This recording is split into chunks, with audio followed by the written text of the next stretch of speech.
warahmatullahi wabarakatuh.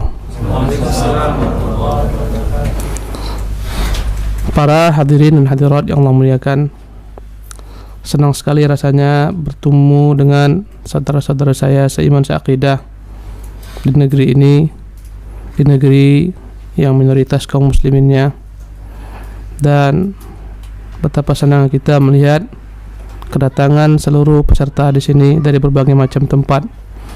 Yang boleh jadi ada yang datang dari tempat yang jauh, 2 jam perjalanan, 4 jam perjalanan, mungkin 6 jam perjalanan. Paling jauh di sini dari mana ini? Dari jauh, yang paling jauh dari Osaka. Subhanallah. Dan semua ini kita berharap kepada Allah Jalla fi'ula dijadikan sebagai bagian daripada kebajikan kita kelak di negeri akhirat. Amin ya rabbal alamin. Dan kita bermohon kepada Allah Subhanahu wa taala agar senantiasa kita diberikan hidayah dan taufik untuk senantiasa rajin istiqamah dalam menimba ilmu agama, mengamalkannya, kemudian mendakwakannya, dan diberikan kesabaran dalam belajar menimba ilmu agama dan dalam mengamalkannya serta mendakwakannya, mengajak manusia kepada agama Allah Subhanahu wa taala ini. Para hadirin, para hadirat yang dimuliakan oleh Allah Subhanahu wa taala, salawat senantiasa kita aturkan keharibaan kita Nabi kita Muhammad sallallahu alaihi wasallam, syafi'un musyafa', dan kita berharap kelak termasuk ke dalam golongan orang-orang yang mendapatkan syafaat beliau di padang mahsyar, mereguk daripada haud Rasulullah sallallahu alaihi wasallam. Dan kita berdoa kepada Allah agar dimudahkan untuk menjadi pengikut setia beliau sallallahu alaihi wasallam yang istiqamah dalam mengikuti sunnah beliau sallallahu alaihi wasallam. Para hadirin dan para hadirat yang Allah muliakan, pada kesempatan pagi yang berbahagia ini, insyaallah pada hari ini kita akan membahas topik akidah, peran akidah dalam kehidupan seorang muslim. Maka hari ini full kita akan berbicara tentang perkara-perkara akidah saja. Dalam agama kita ini, agama dibagi ulama menjadi 2 bagian. Pertama namanya akidah, yang kedua namanya syariah. Jadi agama Islam itu dibagi menjadi berapa? 2. Yang pertama apa namanya? Akidah. Yang kedua syariah. Adapun kata-kata akidah, ya, dari kata-kata aqdun, aqidatun, yang semuanya bertumpu pada kata-kata mengikat. Akad nikah adalah ikatan yang mengikat antara seorang perempuan dan seorang laki-laki, ya. Akad jual beli adalah sesuatu yang mengikat antara pembeli dan penjual. Maka akad dalam bahasa Arab berarti apa? Ikatan. Jadi akidah secara bahasa maknanya adalah ikatan, yakni seseorang mengikat hatinya untuk meyakini Allah Subhanahu wa taala, meyakini apa-apa yang wajib diyakini dalam perkara agama. Inilah makna akidah. Dan akidah itu bertumpu pada rukun iman. Akidah bertumpu pada rukun iman. Subhanallah, ini namanya akidah. Dan akidah adalah pembahasan yang berkaitan dengan i'tiqad, keyakinan, berkaitan dengan amalan hati. Karena itulah dalam pembahasan kita hari ini kita tidak akan membahas tentang kaifiyat salat, bagaimana berwudu, bagaimana menunaikan haji, bagaimana orang bayar zakat, ya. Kita akan membahas dengan izin Allah Subhanahu wa taala hari ini tentang apapun yang berkaitan dengan perkara hati, akidah, yang bertumpu pada berapa tadi? Pada rukun iman. Dan nanti insyaallah kita akan jelaskan secara sekilas tentang rukun iman. Yang kedua, bagian daripada agama disebut dengan nama apa tadi yang kedua? Syariat. Ya. Syariat adalah dari kata-kata syariah, artinya jalan. Secara bahasa syariat artinya adalah jalan. Adapun syariat yang dimasukkan di sini adalah jalan beragama, ya, yang telah diajarkan Rasulullah sallallahu alaihi wasallam. Maka syariat kita adalah syariat Islam yang dibawa oleh Rasulullah sallallahu alaihi wasallam. Maka syariat ini bertumpu pada rukun Islam yang 5. Syariat ini bertumpu pada rukun Islam yang 5, ya. Jadi beda antara syariat dan akidah, bahwa syariat membahas tentang amal jawarih, amalan anggota tubuh, baik berupa perkataan ataupun berupa perbuatan. Ya, inilah dia pembahasan tentang syariat. Bagaimana Anda salat, apa bacaannya? Itu perkara akidah atau syariah? Syariat. Bagaimana Anda berwudu? Ya, apa yang kita katakan ketika kita ingin melaksanakan ibadah haji dan umrah, berapa yakni ketentuan seorang mengeluarkan zakatnya dan seterusnya, ini semua masuk ke dalam cakupan apa? Cakupan syariat.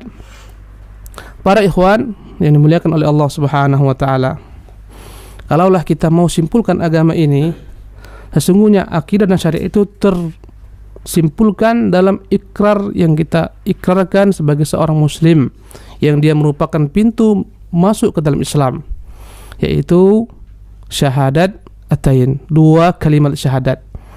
Ketika antum mengatakan asyhadu an la ilaha illallah, itu kembali kepada perkara akidah. Wa asyhadu anna Muhammadan Rasulullah, kembali kepada perkara syariat. Dan manusia terdiri pada 2 unsur kita. Ada unsur roh dan ada unsur jasmani. Ya.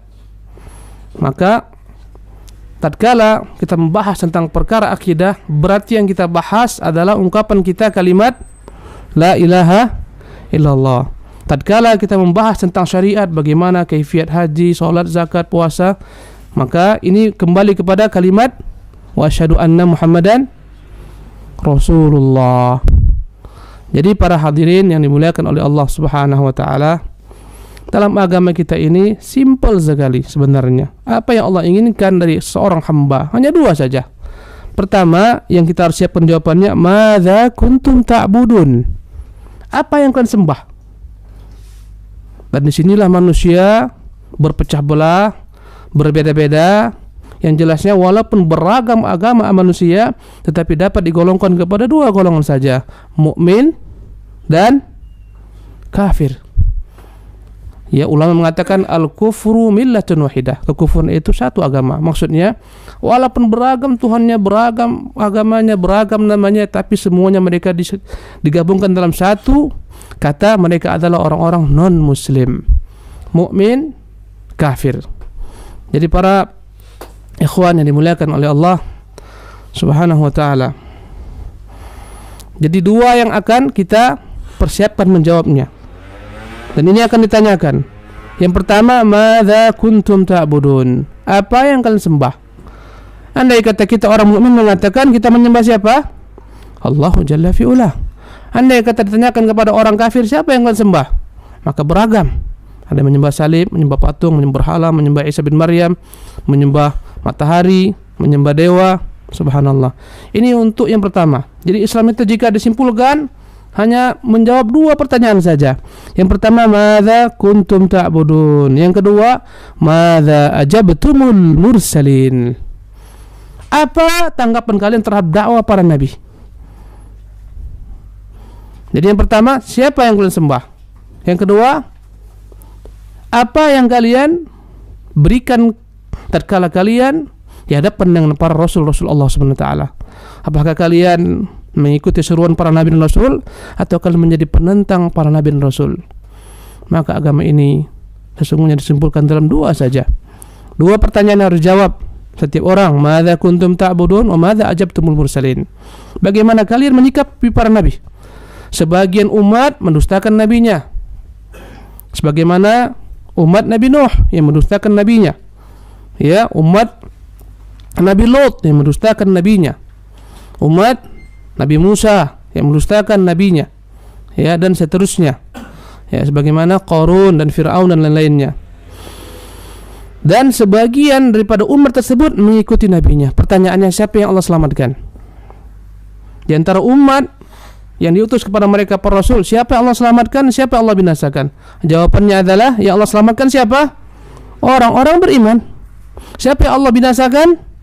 Orang-orang yang kufar, Subhanallah. Dan kita melihat bagaimana Allah binasakan kaum Lut, Allah binasakan yakni Fir'aun dan seterusnya penentang dakwah. Dan pertanyaan madza kuntum ta'budun, itulah yang kita katakan dalam ucapan kita asyhadu an la ilaha illallah. Wa madza ajabtumul mursalin, inilah ungkapan kita wa asyhadu anna Muhammadan Rasulullah. Jadi mudah sekali. Ya. Yang disebut dalam agama ini kita diperintahkan dalam bertauhid dalam bentuk dua tauhid. Ya. Pertama, tauhidun fil ma'bud. Afwan jika saya banyak sekali istilah-istilah bahasa Arab ya. Afwan. Pertama namanya tauhidun fil ma'bud. Mengesahkan siapa yang kita ibadati. Siapa yang kita ibadati? Allah Subhanahu wa ta'ala semata.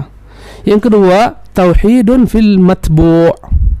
Ya, tauhid dan fil matbu' yakni menyatukan satu sosok manusia yang kita ikuti dalam segala hal. Siapa dia? Rasulullah sallallahu alaihi wasallam. Jadi simpel sekali. Untuk mengikat amal hati kita ini supaya diterima oleh Allah Subhanahu wa taala, semuanya hendaklah segala macam perkara ibadah ini kita serahkan kepada Allah Azza wa Jalla. Niatnya untuk Allah. Antum datang kemari niatnya adalah mengharapkan ridha Allah, ganjar Allah Subhanahu wa taala. Inilah namanya tauhidun fil ma'bud. Adapun setelah antum dapat ilmu di sini, pemahaman begini salat yang benar, ya, begini dalam bermuamalah yang benar kepada sesama kaum muslimin, dalam segala hal syariat Islam, ini tauhidun fil matbu'. Yakni menyatukan satu sosok manusia sebagai figur kaum muslimin, yaitu siapa? Rasulullah sallallahu alaihi wasallam.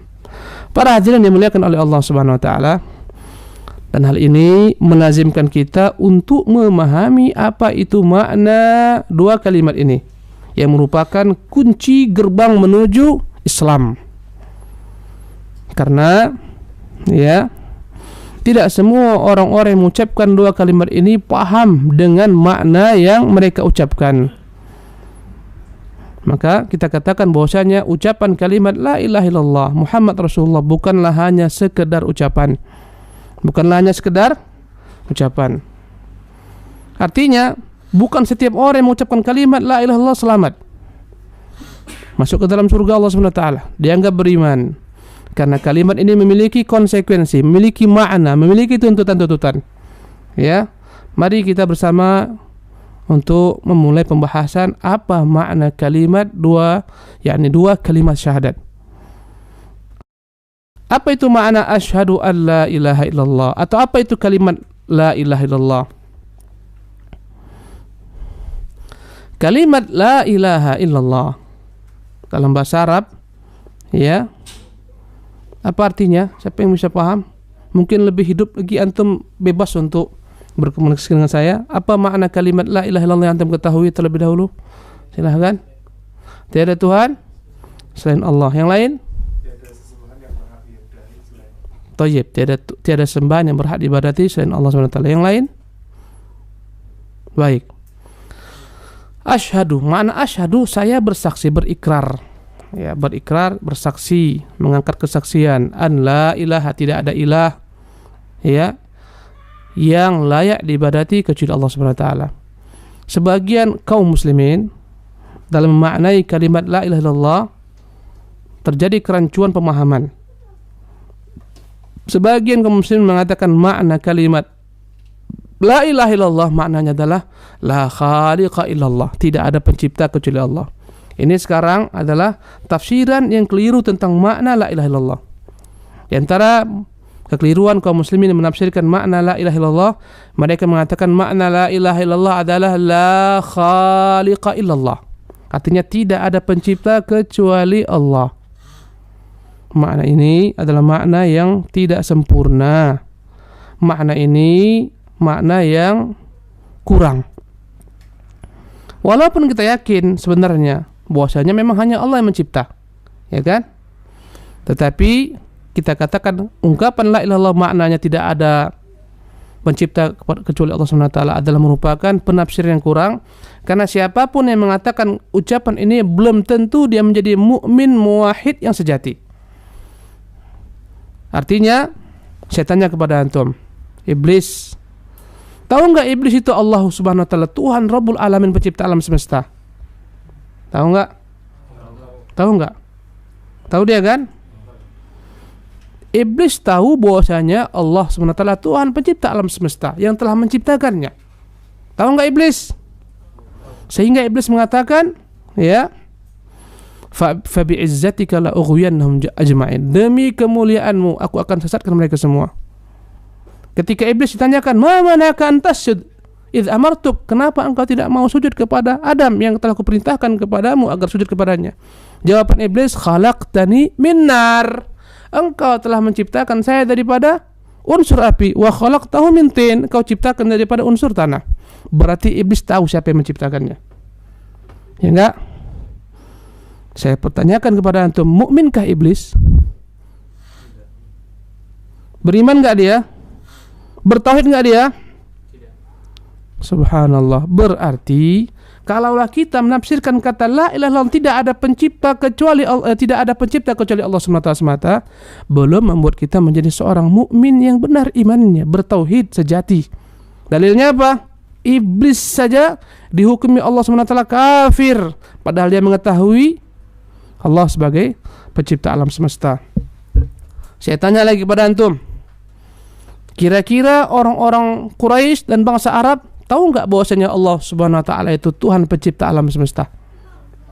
Tahu nggak? Tahu. Karena antum harus paham, bangsa Arab itu bukan bangsa ateis, nggak punya agama. Mereka punya agama.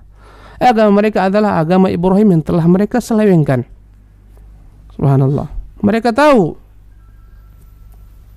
Allah mengatakan, wala in sa'altahum, andai kata akan bertanya kepada mereka, man khalaqas samawati wal ard, siapa yang menciptakan langit bumi? Mereka akan mengatakan Allah. Berarti kalaulah kita meyakini hanya Allah sebagai pencipta alam semesta, belum cukup membuat seseorang benar-benar menjadi ahlu tauhid. Saya tanyakan kepada antum, realita kehidupan sebagian daripada kaum muslimin yang datang ke kuburan wali-wali, yang dia keramatkan, yang dia harapkan, ya, dan seterusnya. Kadang mereka meminta kesembuhan, kadang mereka minta jodoh di sana. Ada enggak? Ada enggak hal ini berlaku di negeri-negeri kaum muslimin? Ada yang terkadang mereka tawaf di kuburan, kadang mengusap-ngusap kuburan. Ada enggak? Ada enggak antum perhatikan? Ada. Pertanyaannya, apakah akidah mereka telah benar? Benar enggak akidah orang-orang yang mengharapkan daripada wali-wali yang telah meninggal yang dikeramatkan, mendatangkan manfaat, menolak mudarat? Benar enggak akidah mereka? Salah. Saya tanyakan kepada antum, jika antum bertanya kepada mereka, wahai kaum muslimin, yakinkah antum bahwasanya wali-wali yang antum datangi ini, antum keramatkan, yang menciptakan alam semesta? Jawabannya apa? Tidak. Jika antum tanya, siapa yang menciptakan alam semesta? Adakah yang berani mengatakan wali fulan? Enggak. Mereka akan mengatakan Allah. Berarti kalaulah tafsirkan makna la ilaha illallah hanyalah memahaminya dengan makna tidak ada pencipta kecuali Allah, maka tafsiran yang kurang. Tidak membuat seorang selamat akidahnya, karena setiap bentuk kemusyrikan mereka meyakini Allah sebagai pencipta alam semesta. Sampai-sampai Fir'aun yang berani mengatakan ana rabbukumul a'la, saya ini Tuhan kalian tertinggi.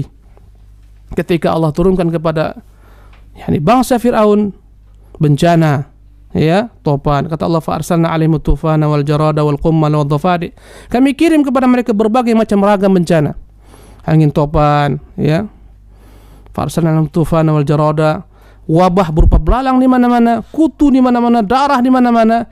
Ketika itu datanglah Fir'aun mengadu kepada Musa, wahai Musa, minta kepada Tuhanmu agar menyingkap semua bencana ini. Andai kata kau berdoa kepadanya dan disingkap, lanu'minanna lak, kami semua akan beriman kepadamu. Walau nursilanna ma'aka Bani Israel, kami akan bebaskan semua Bani Israel. Subhanallah. Berarti Fir'aun apa?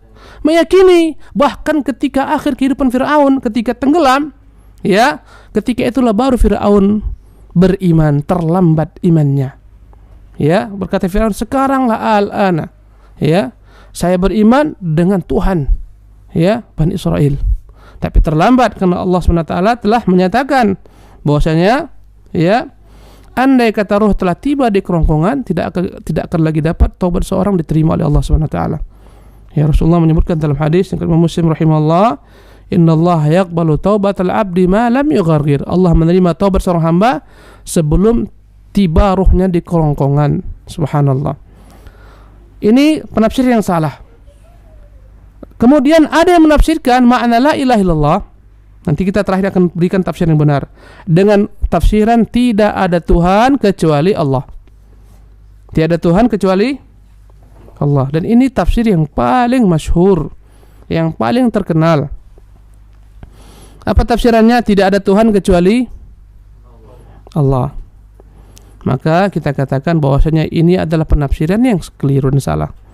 Jika saya tanyakan, ada nggak Tuhan selain Allah Subhanahu Wa Taala? Antum, ada nggak Tuhan selain Allah Subhanahu Wa Taala? Nggak ada. Tapi ada yang menyembah Isa bin Maryam, menyembah matahari, menyembah patung, Lata, Uzza. Ada nggak Tuhan selain Allah Subhanahu Wa Taala menurut antum? Hah? Nggak ada. Ada yang menyembah Isa bin Maryam, menyembah Roh Kudus, menyembah Bunda Maria, subhanallah. Ada nggak Tuhan selain Allah Subhanahu Wa Taala? Jawabannya ada dan banyak.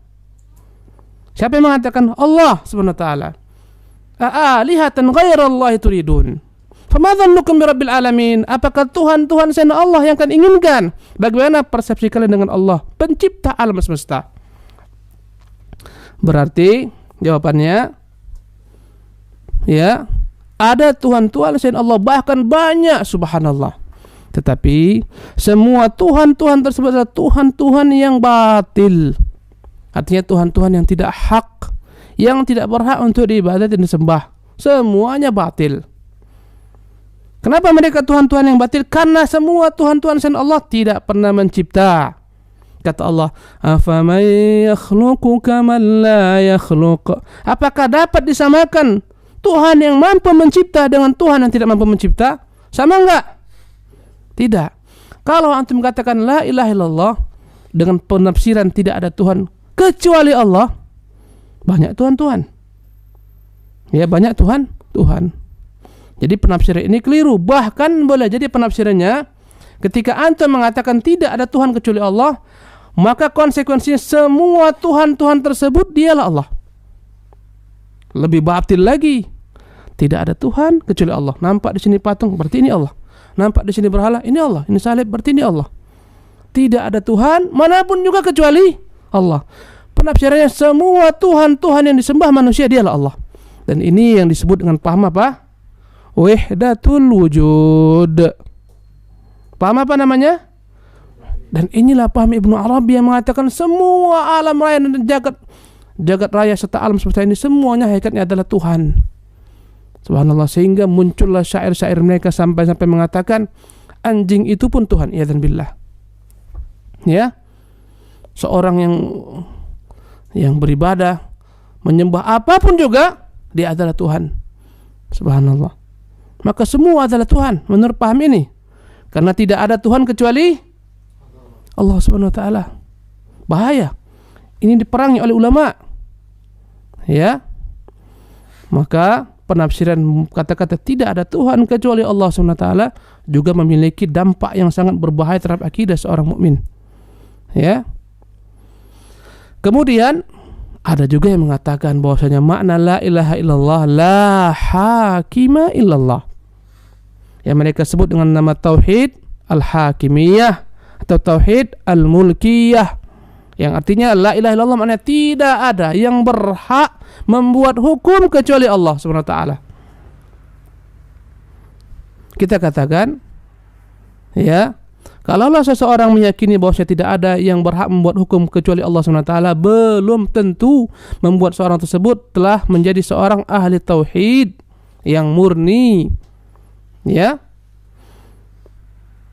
Andai kata orang hanya meyakini bahwasanya hanya Allah SWT yang membuat hukum, sementara ada perkara-perkara lain yang tidak mereka sentuh, bagaimana dengan orang-orang yang memberikan ibadahnya kepada selain Allah Subhanahu Wa Taala? Karena belum tentu orang yang meyakini hanya Allah Subhanahu Wa Taala yang membuat hukum, ya, mereka itu tidak terjebak dalam perkara-perkara kesyirikan. Subhanallah. Para ikhwan yang Allah muliakan, Maka jawabannya, makna la ilaha illallah yang benar adalah la ma'buda bihaqqin illallah. Inilah jawaban makna la ilaha illallah. Tidak ada al-ma'bud yang diibadati bihaqqin dengan hak kecuali Allah. Tidak ada Tuhan yang berhak diibadati kecuali Allah. Jadi tambahkan di sana kata-kata berhak. Jadi la ilaha illallah, tidak ada Tuhan yang berhak diibadati kecuali Allah. Supaya bisa mengulangi makna la ilaha illallah. Nah, apa makna la ilaha illallah? Tidak ada Tuhan yang berhak diibadati kecuali Allah. Pertanyaannya, apakah Tuhan-Tuhan selain Allah ada? Jawabannya apa? Ada, tapi tidak hak. Enggak layak diberikan kepada mereka ibadah. Bagaimana kita beribadah kepada Tuhan-Tuhan yang tidak pernah mencipta, tidak bisa mendengar sebagiannya, ya, tidak bisa melihat. Lihatlah bagaimana tatkala Ibrahim alaihi salam menghancurkan semua berhala-berhala. Ya. Ketika itu bertanyalah yakni manusia kepada Ibrahim, "Anta fa'alta hadza bi alihatina ya Ibrahimu?" Apakah engkau yang melakukan tindakan ini kepada Tuhan-Tuhan kami wahai Ibrahim? Dia apa Ibrahim? Dihancurkan semua. Tinggalkan satu yang paling besar. Letakkannya di sana, tampaknya. Subhanallah. Berkata Ibrahim ketika itu, "Bal fa'alahu kabiruhum hadza." Bal fa'alahu. Sebenarnya ulama ahli qiraah mengatakan lebih baik dibaca sampai bal fa'alahu. Dalam ilmu bahasa Arab kata-kata bal fa'alahu, ya, tetapi dia yang melakukannya. Maksudnya siapa? Memang Ibrahim melakukannya, tapi dia tunjuk bal fa'alahu kabiruhum hadza. Kabiruhum hadza. Dia yang melakukannya. Nih, yang paling besar. Sebenarnya Ibrahim enggak berdusta. Bal fa'alahu. Makanya ahli Quran berhenti di sana. Anta fa'alta hadza bi ahliyatina Ibrahim? Jawab Ibrahim, bal fa'alahu, bal fa'alah. Baru tunjuknya kabiruhum hadza. Dia yang melakukannya. Ini yang paling besar. Sebagaimana pernah salah seorang ulama kita, yakni Abu Hanifah, didatangi oleh orang-orang yakni ahlul kalam, ya, orang-orang Mu'tazilah yang mengatakan Quran itu makhluk. Yang tidak mengatakan makhluk, mereka akan subhanallah akan intimidasi, bahkan dibunuh. Datang mereka, Abu Hanifah, bagaimana pandangan engkau tentang Quran? Berkata Abu Hanifah, Taurat, Injil, Zabur, Quran, semua ini makhluk. Mereka pun senang. Keluarlah mereka. Oh ya, makhluk, kata dia. Padahal maksud semua ini apa? Nih. Subhanallah. Ini disebut dengan nama hilah. Jadi kata Ibrahim, fas'aluhu, tanyalah dia. Seketika mereka semua terdiam. Akhirnya mereka berkata, Ibrahim, bagaimana kalian bertanya kepada patung seperti ini? Nggak bisa berbicara, nggak bisa mendengar, nggak bisa menjawab. Kata Ibrahim, uffil lakum wa lima ta'budun. Kalian salah. Dan apa yang kalian sembah salah. Bagaimana kalian sembah Tuhan yang tidak pernah mencipta, tidak bisa berezeki, tidak bisa mendengar, tidak bisa menjawab? Ini Tuhan-Tuhan yang batil. Subhanallah. Tatkala mereka berbenturan dengan dalil yang kuat, nggak sanggup lagi beradu argumen. Kebiasaannya semua kesesatan dan ahlul dhalalah, tatkala mereka tidak mampu berhadapan dengan sisi ilmiah, mereka keluarkan apa? Ototnya. Tampakkan kekuatannya, nggak peduli, pokoknya engkau harus kami bakar. Subhanallah. Ya, anharriquhu wansuru alihatakum. Ketika itu keluarlah keputusan eksekusi, bakar dia, tolong Tuhan-Tuhan kalian. Subhanallah, Tuhan kita nggak perlu ditolong. Subhanallah. Jadi inilah makna la ilaha illallah. Tidak ada ilah yang hak diibadati kecuali Allah subhanahu wa ta'ala semata. Baik, ikhwan rahimakumullah. Oke, kita lanjutkan. Dalam bahasa Arab, la ilaha illallah memiliki dua rukun. Memiliki dua rukun. Sebagaimana sholat ada rukunnya, haji ada rukunnya, nikah juga ada rukunnya, jual beli juga ada rukunnya. Maka mengucapkan kata-kata la ilaha illallah juga ada dua rukunnya. Yang pertama rukunnya adalah namanya nafi. Nafi dalam bahasa Arab artinya meniadakan. Nafyun, apa artinya? Meniadakan. Yang kedua rukunnya adalah isbat. Apa arti isbat? Menetapkan. Jadi la ilaha itulah dia namanya nafi, meniadakan, menolak, membatalkan. Itulah dia ucapan la ilaha. Illallah adalah isbat, menetapkan hanya Allah sebagai Tuhan. Kalaulah antum bertanya, untuk apa kita bahas-bahas ini Ustaz? Untuk apa sih ibu kita mengetahui ada rukunnya dua, ada namanya nafi, ada isbat? Untuk apa? Untuk apa semua ini? Apa manfaatnya? Apa kepentingannya? Kita katakan penting sekali. Kalau nggak paham, tergelincir. Berarti mengucapkan kata-kata la ilaha illallah harus dua rukunnya ada. Pertama, menafikan segala macam sembah-sembahan selain Allah SWT. Menolak, mengingkari, membatalkan. Konsekuensinya membenci segala tuhan-tuhan selain Allah SWT. Konsekuensinya membenci orang-orang musyrik. Ya, tidak memberikan kecintaan kepada mereka, mengingkari perbuatan mereka, memerangi mereka. Tapi tentunya dengan koridor syariat. Kata-kata saya ini harus dipahami dengan koridor syariat. Bukan maknanya ini orang kafir yang membunuh. Enggak. Membenci akidah mereka, membenci agama mereka, membenci Tuhan-Tuhan mereka, membenci perbuatan-perbuatan kesyirikan mereka. Siapapun dalam hatinya ada rasa kecintaan kepada akidah mereka, kepada Tuhan-Tuhan mereka, rusak akidahnya, enggak guna la ilaha illallahnya. Jadi konsekuensi kata-kata la ilaha, tidak ada Tuhan yang berhak diibadati, yang namanya rukun nafi, mewajibkan seorang mukmin membenci apa? Segala macam bentuk kekufuran. Membenci orang-orang kufar, ya, membenci Tuhan-Tuhan mereka, tidak memberikan loyal kepada mereka. Ini konsekuensi dari kata-kata nafi. Siapapun juga yang antum lihat, dia haji, dipanggil Pak Haji, ya, mungkin hajinya ada 17 kali, tetapi ketika melihat fenomena kesyirikan yang merajalela, dia diam, bahkan dia beri fasilitas. Kuburan bahkan Pak Haji yang buat lebih besar lagi. Ya, andai kata kelambunya cuma satu, dibuat 3 kelambu. Ya, jalannya diperbaiki. Orang-orang yang meminta ke sana, dia ridha. Ini subhanallah, tidak benar ucapan la ilaha illallahnya. Berarti konsekuensi nafi, wajib bagi setiap orang membenci kesyirikan dan ahlu syirki, berlepas daripada mereka. Tapi saya katakan dalam koridor syariat. Karena orang kafir, ya, walaupun semua orang kafir kita benci akidahnya, tapi ada orang kafir yang tidak boleh kita rampas hak-haknya. Kita hormati kemanusiaannya. Tidak boleh kita perangi mereka. Siapa yang tahu siapa mereka? Ahlu kafir yang mana? Ahsantum. Jadi orang kafir dibagi menjadi 3 bagian. Jadi antum harus paham ini. Yang pertama namanya adalah kafir ahlul zimmah. Orang-orang kafir ahlul zimmah. Orang kafir ahlul zimmah adalah orang-orang kafir yang tinggal di negeri kaum muslimin, yang diberikan izin oleh penguasa kaum muslimin, tinggal bersamaan dengan kaum muslimin, yang mereka wajib taat kepada pemerintah kaum muslimin.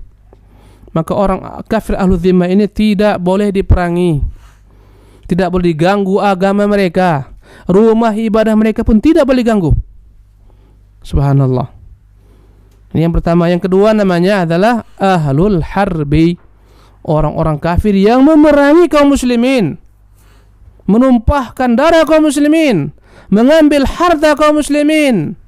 Maka untuk orang-orang kafir seperti inilah yang wajib diperangi ketika kaum muslimin mampu memerangi mereka.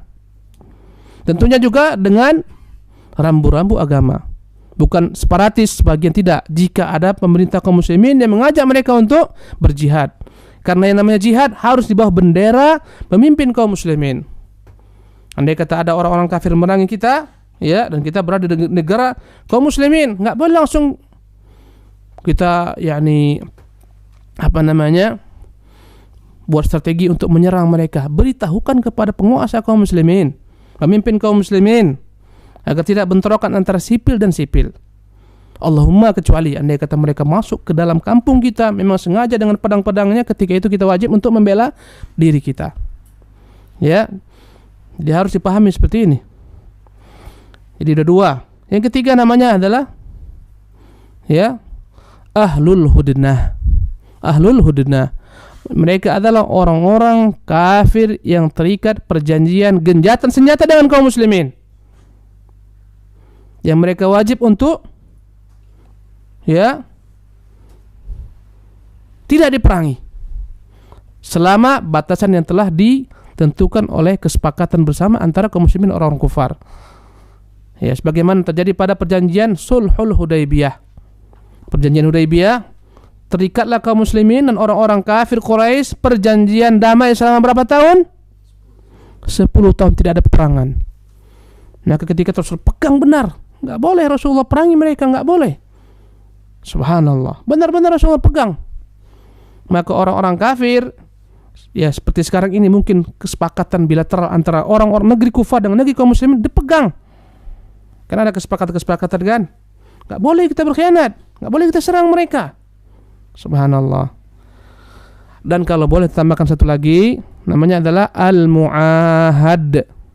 Al-mu'ahad adalah orang-orang kafir yang dia masuk ke negeri kaum muslimin dengan izin pemerintah kaum muslimin, diberikan visa nih. Namanya apa? Al-mu'ahad. Misalnya orang-orang kafir yang datang ke negeri kita Indonesia, turis-turis asing, bolehkah kita perangi mereka? Boleh enggak?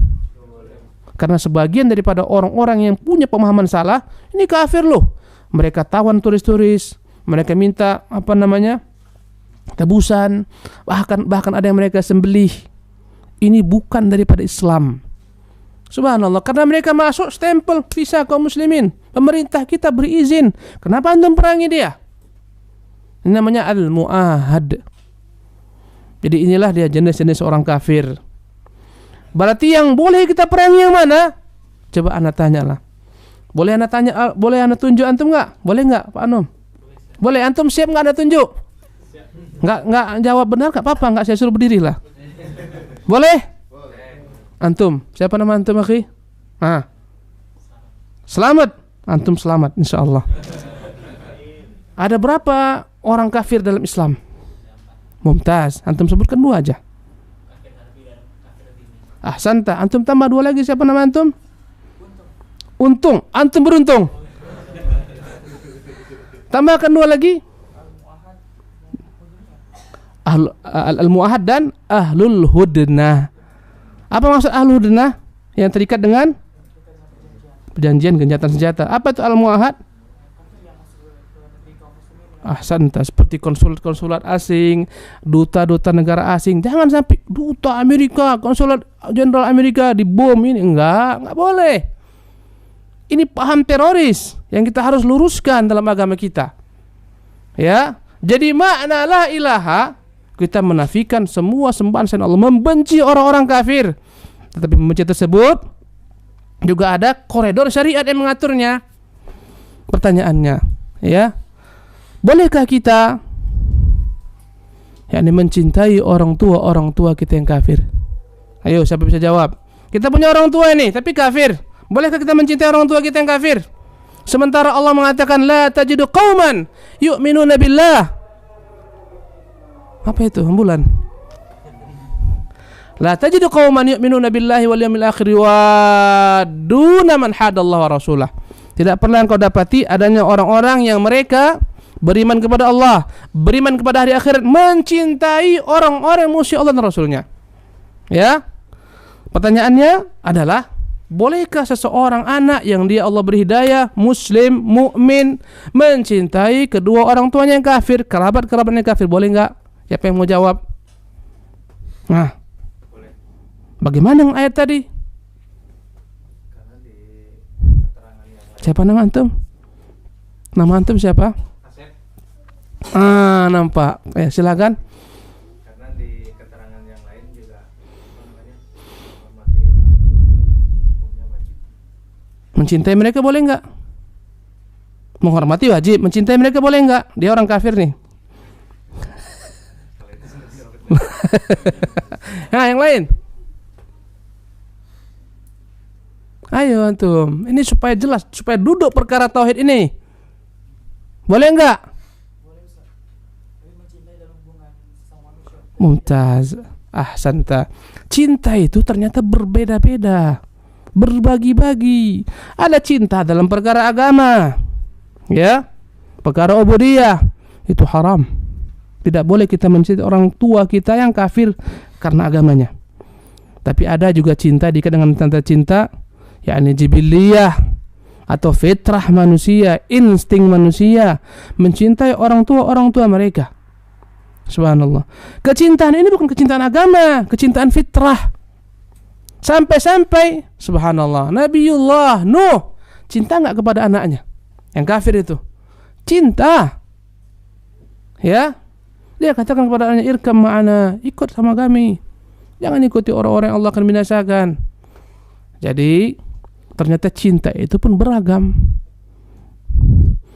Pertanyaannya, bolehkah kita mencintai orang kafir yang berbuat kebaikan kepada kita? Antum mau tenggelam nih, jatuh di sungai, ada orang kafir bantu, tarik, keluarkan.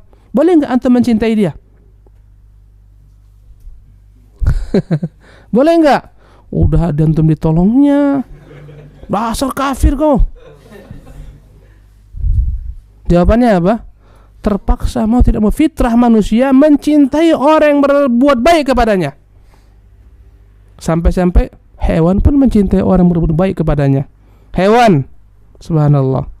Ada salah seorang ustaz kita menceritakan kepada saya ini, kita agak sedikit ya supaya antum gak ngantuk. Refresh sedikit. Ada seorang perempuan datang ke orang yang dianggapnya orang pintar, paranormal. Yang dia berkata, ya, apa perkataannya? "Wahai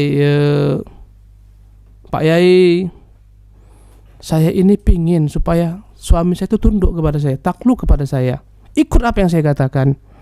Kira-kira Pak Yai bisa nggak memberikan kepada saya apa, jimat atau apa yang jadi pegangan saya supaya dia lihat saya tunduk, cinta kepada saya, supaya dia terikat dengan saya, nggak berani dia untuk kawin-kawin lagi dan seterusnya. Kira-kira Pak Yai bisa nggak memberikan kepada saya jimat?" Ya, kata Pak Yai ini sebenarnya orang yang lurus. Sebenarnya bisa aja sih, tapi agak berat syaratnya. Agak berat. Oh, dia semangat. Apapun syaratnya Pak Yai akan saya kerjakan. Berapapun uang diminta saya akan bayar. Pokoknya suami saya tunduk kepada saya. Berat syaratnya ini. Kayaknya payah. Tak apa Pak Yai. Apa syaratnya, katakan.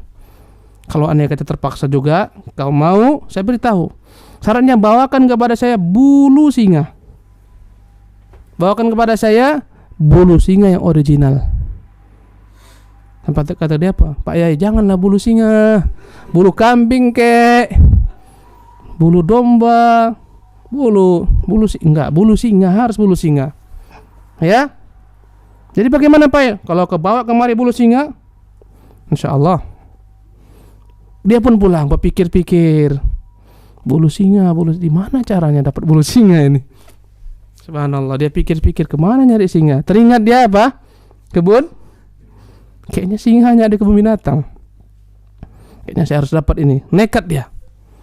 Datang ke kebun binatang, dia bawa daging. Pas nggak nampak sama pemantau, dia berikannya daging, kan? Singa itu kan akhirnya mendekat, ada daging. Ya, dia coba-coba mengeluarkan tangan, langsung singa ngaum, dia tarik kembali. Besok dia bawa daging. Tiap hari bawa daging. Sampai singa itu nampak, dia langsung datang dekat. Ini kembali kepada perkara tadi, bahwasanya sampai-sampai hewan pun mencintai orang yang berbuat baik kepadanya. Hewan, singa, subhanallah. Sampai akhirnya datanglah masanya, udah begitu dekatnya dengan singa, udah singa itu udah nggak takut lagi dengan dia nggak takut. Setelah ketika makan, dia tarik bulu singa, berhasil dapat. Subhanallah, dengan gembiranya perempuan pun datang. Dia katakan, "Pak Yai, ini bulu singa." Pak Yai bingung, bulu singa pun dapat. Hebat kawan ini. Apa yang mau katakan? Oh, oke, gini lah. Jadi Pak Yai, bagaimana, apa yang saya buat dengan bulu singa ini? Kata Pak Yai, subhanallah, singa yang begitu dahsyatnya, begitu garangnya, mampu kau taklukkan dengan kebaikanmu kepadanya, apalagi dengan suamimu, servis suamimu, dia akan baik kepadamu. Singa aja, binatang buas, tunduk kepadamu dengan kebaikanmu kepadanya. Andai kata suamimu tunduk kepadamu, kau berbuat baik kepadanya, servis dia, buat dia cinta, buat dia ridha. Nah, itulah jimatnya. Antum paham semua? Ini bilang sama istri antum ini, Dek, kalau adik kata abang mau baik sama adik, buat baik banyak-banyak. Andai kata abang nanti enggak lirik-lirik yang lain, baik-baik adik buat baik-baik pada abang. Subhanallah. Jadi saya katakan bahwasanya pengertian rukun tadi kembali kepada materi ya, rukun. Itu bukan perkara yang untuk apa lah Ustaz. Kadang-kadang kita bertanya, apa Ustaz ngomongannya rukun-rukun itu apa sih, tahu rukun-rukun? Kita katakan ada konsekuensinya. Maka rukun illallah yang namanya adalah isbat, menetapkan. Subhanallah, harus ada padanya nafi dan isbat. Bagikan subhanallah ya, baterai itu tidak akan berfungsi kecuali ketika ada padanya positif dan negatif. Demikian juga akidah, demikian juga iman tidak akan pernah sempurna tanpa mengumpulkan kubu nafi dan isbat.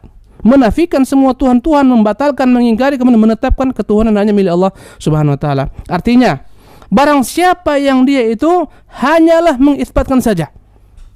Karena sebagian orang ada zikirnya enggak mau panjang-panjang dia. Zikirnya bukan la ilaha illallah, zikirnya apa? Illallah, illallah, illallah, illallah. Ya. Kata mereka apa? Ini syubhatnya ini. Kenapa Anda enggak mengatakan la ilaha illallah? Iya. Kalau la ilaha illallah pertama panjang kali. Kedua khawatir di tengah-tengah kami meninggal. Kalau kita la ilaha mati, masuk neraka. Berarti kita katakan enggak ada Tuhan, mati. Daripada kita khawatir mati masuk neraka, udahlah. Kita singkat, ambil aja lah intinya. Illallah, illallah, illallah. Ya kan? Padahal dalam bahasa Arab ini rusak, dalam bahasa Arab ini illallah, illallah. Kecuali Allah, kecuali Allah. Apa yang kecuali Allah? Ada lagi yang meringkas. Itu kan zikirnya orang-orang awam itu. Karena mereka membagi-bagi zikir kepada tingkatan-tingkatan orang awam. Antum ini sebuah orang awam. Zikir untuk antum la ilaha illallah. Awam. Naik tingkat illallah, illallah. Naik lagi tingkat kurang itu. Yang lebih tinggi lagi adalah zikirnya cukup Allah. Allah, Allah, Allah, Allah, Allah, Allah, Allah, Allah, Allah.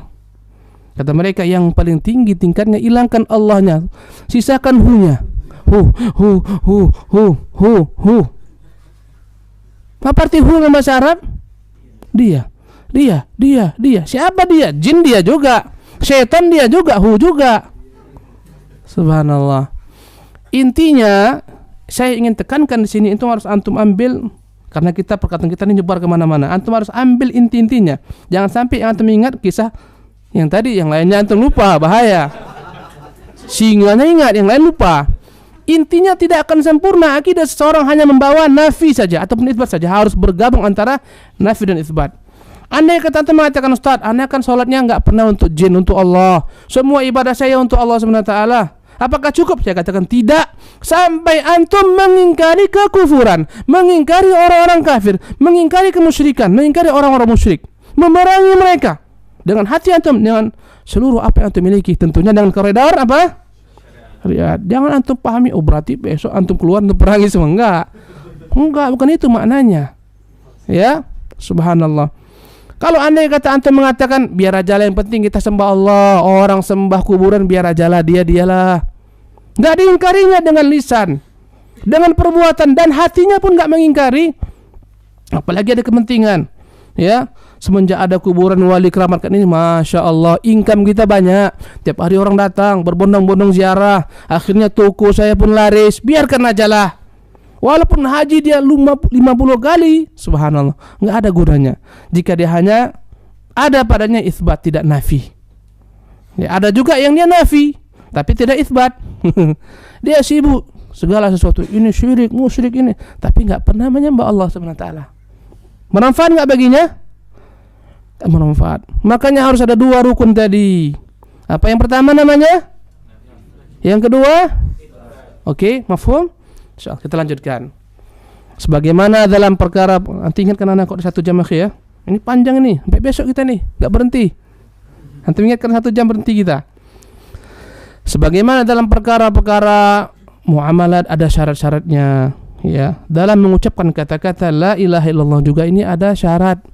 Hanya dengan syarat itu terwujudlah baru sah ucapan seorang mengatakan kalimat la ilaha illallah. Subhanallah. Apa itu syarat-syarat mengucapkan kalimat la ilaha illallah agar kalimat tersebut bermanfaat baginya? Ya, artinya baru sah ucapannya. Kalau kurang syarat, sah nggak pernikahan seorang? Ya, semuanya ada, tapi kurang satu syarat saja. Apa syaratnya? Nggak ada wali laki-lakinya. Untuk wanita ini nggak ada wali. Sah nggak? Atau semuanya udah ada walinya, tapi satu yang kurang, nggak ada pengantin laki-lakinya. Sah nggak? Ya kan? Jual belinya semua udah lengkap, ada barangnya, ada kurang satu aja, uangnya kurang. Sah nggak? Subhanallah, nggak sah. Maka demikian juga ucapan la ilaha illallah ini memiliki syarat. Ada 7 syaratnya. Pertama adalah al-ilmu. Apa makna ilmu? Mengetahui makna la ilaha illallah. Dan Allah mengatakan fa'lam annahu la ilaha illallah. Ketahuilah bahwasanya tidak ada ilah yang hak diibadati kecuali Allah. Dalam surat Muhammad ayat 19. Allah mengatakan illa man syahida bil haqqi wa hum ya'lamun. Kecuali orang-orang yang bersaksi dengan kebenaran dan mereka mengetahui. Pertanyaannya, ikhwan rahimakumullah, andai kata ada kawan antum, fasih dia, antum latih tiap hari, katakan la ilaha illallah. Akhirnya lancar dia, jumpa antum, Pak Anom, la ilaha illallah. Bahasa Jepangnya Bapak apa? Kalau manggil, Anom sang, la ilaha illallah. Lancar dia la ilaha illallah. Ketika antum tahu, tanya, apa itu la ilaha? Enggak tahu lah, Pak Anom selalu bilang, saya bilang. Berarti orang tidak mengerti makna la ilaha illallah ta'ala, maka enggak ada manfaatnya ucapan tersebut. Membutuhkan pemahaman. Ini namanya apa? Al-ilmu. Ya. Yang kedua, al-yaqin. Apa arti yakin? Yakin tanpa ragu-ragu. Siapapun yang mengucapkan kata-kata ini la ilaha illallah tapi ada keraguan-raguan dalam hatinya, maka tidak sah ucapannya. Ya. Sebagaimana orang-orang munafik yang ragu-ragu.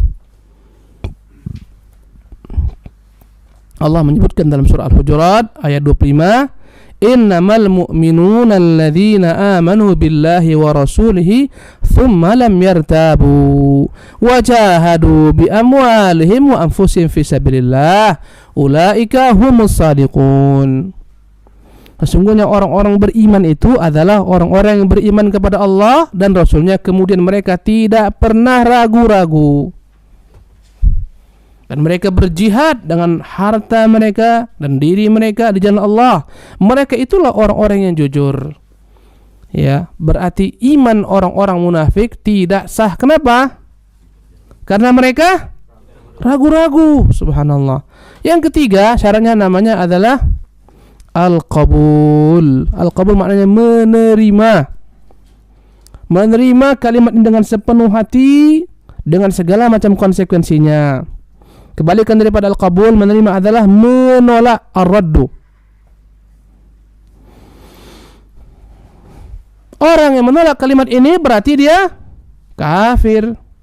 Ya. Yang tidak menerima kalimat ini dengan segala macam kandungannya berarti dia kafir.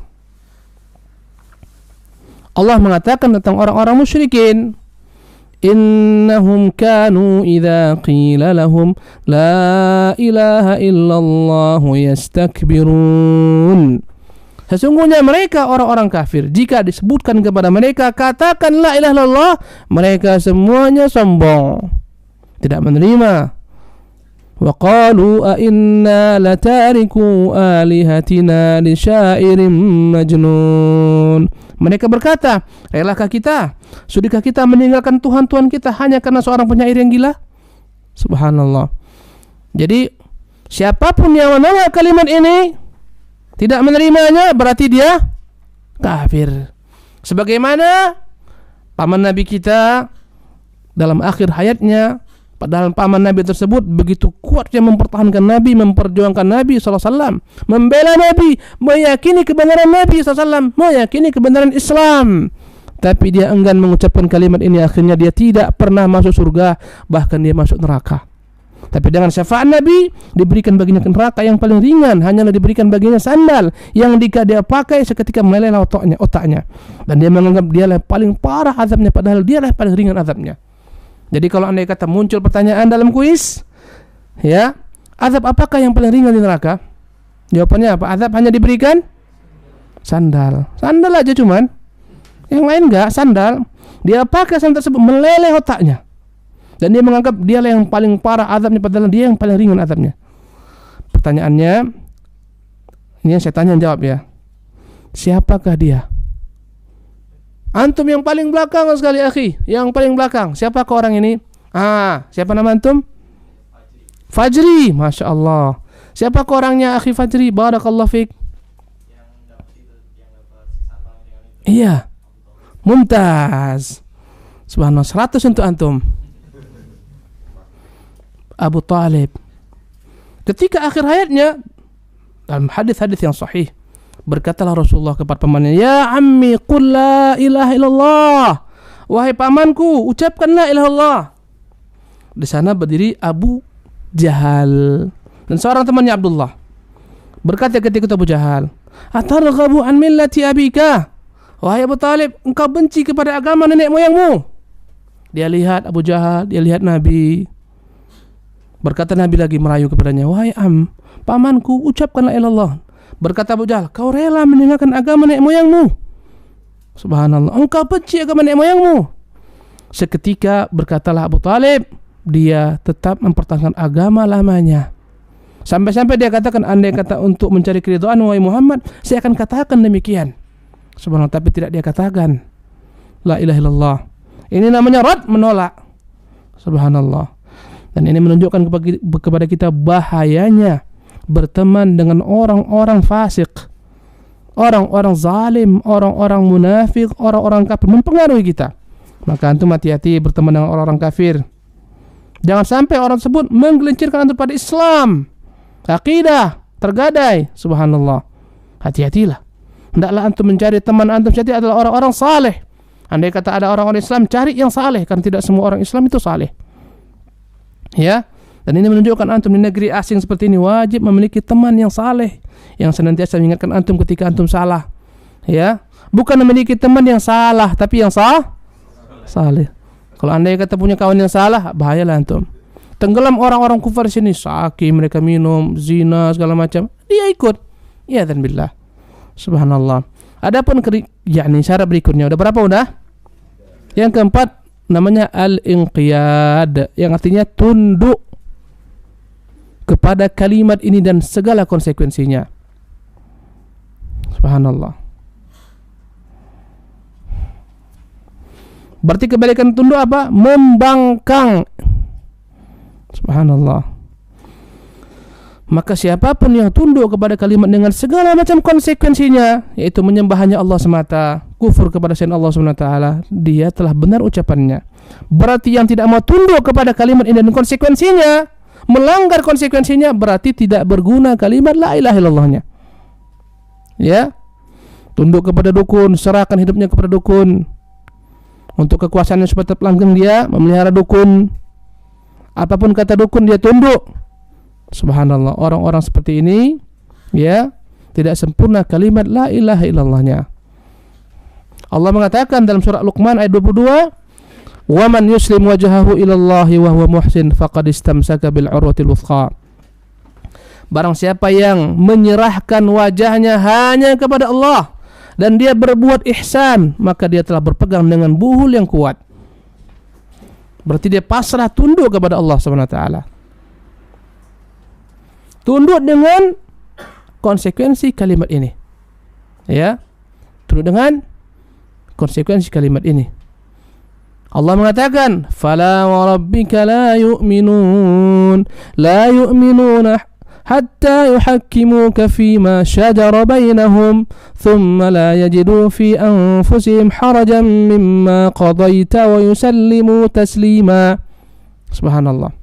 Allah mengatakan dalam surah An-Nisa ayat 65, "Fala," sekali-kali tidak, "wa rabbika," demi Rabbmu wahai Muhammad, "la yu'minun," mereka tidak akan pernah beriman, "hatta yuhakkimuka fima syajara bainahum, sampai mereka menjadikan engkau sebagai pemutus perkara yang mereka perselisihkan. Kemudian mereka tidak mendapat di dalam diri mereka keberatan menerima keputusanmu, dan mereka wa yusallimu taslima, pasrah tunduk dengan keputusanmu. Subhanallah. Tayyib. Nanti ingatkan ana. Lanjutkan lagi. Jadi ikhwan rahimakumullah, ayat ini turun fala rabbika la yu'minun. Ibnu Katsir menyebutkan, ya, suatu ketika ada dua orang berselisih pendapat.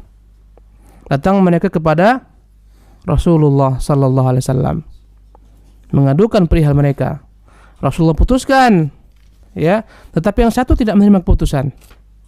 Akhirnya dia mengatakan, saya enggak rela keputusan ini, saya enggak mau. Kalau kita bilang apa namanya? Naik banding, ya. Kalau ini bukan naik banding, turun banding. Saya enggak rela. Kita pergi kepada Abu Bakar. Pergilah mereka kepada Abu Bakar. Dan Abu Bakar memutuskan putusan yang sama dengan Rasulullah. Orang tersebut yang bermasalah mengatakan, saya enggak rela keputusan Abu Bakar. Bukan naik banding, turun banding lagi kepada siapa? Umar. Datanglah dia kepada Umar. Jadi Umar bertanya, kenapa datang kepada saya? Iya, kami ini. Jadi kemana akan berangkat sebelumnya? Pada Muhammad. Terus kau enggak setuju juga. Maka aku datang kepada siapa? Kepada Abu Bakar. Sekarang kami mengharapkan keputusanmu. Keputusan saya, tunggu sebentar di sini ya. Tunggu. Dia masuk ke rumahnya. Dia ambil pedang. Dia keluar. Ini keputusan saya. Subhanallah. Dia tebas kepala orang munafik tersebut. Ini keputusan saya. Kau enggak rela keputusan Allah Rasulnya? Saya. Subhanallah. Allahu Akbar. Berarti seorang yang tidak menerima keputusan Allah Subhanahu wa taala dicurigai ucapan la ilaha illallahnya. Tidak qabul, tidak tunduk. Subhanallah. Baik. Berapa udah? Yang kelima, as-sidqu. Artinya jujur. Ya, tidak. Kebalikan jujur apa? Berdusta. Siapa yang berdusta pengucapannya? Orang-orang munafik. Berdusta mereka, enggak jujur. Kadang-kadang ingin menikahi seorang wanita, dia pun masuk Islam, tapi enggak jujur dia. Ya. Allah mengatakan, "Wa minan nasi man yaqulu amanna billahi wa bil yaumil akhir wa ma hum bimumin." Al-Baqarah ayat 8. Di antara manusia ada orang-orang yang mengatakan, saya beriman kepada Allah, beriman kepada hari akhirat, padahal mereka tidak pernah beriman. Yukhadi'unallaha walladzina amanu. Mereka menipu Allah dan orang-orang beriman. Wa ma yakhda'una illa anfusahum wa ma yash'urun. Padahal mereka tidaklah menipu kecuali diri mereka sendiri tanpa mereka menyadarinya. Subhanallah. Jadi ikhwan rahimakumullah, bermanfaatkah ucapan orang-orang munafik la ilaha illallah? Bermanfaat enggak? Tidak. Kenapa? Karena mereka berdusta.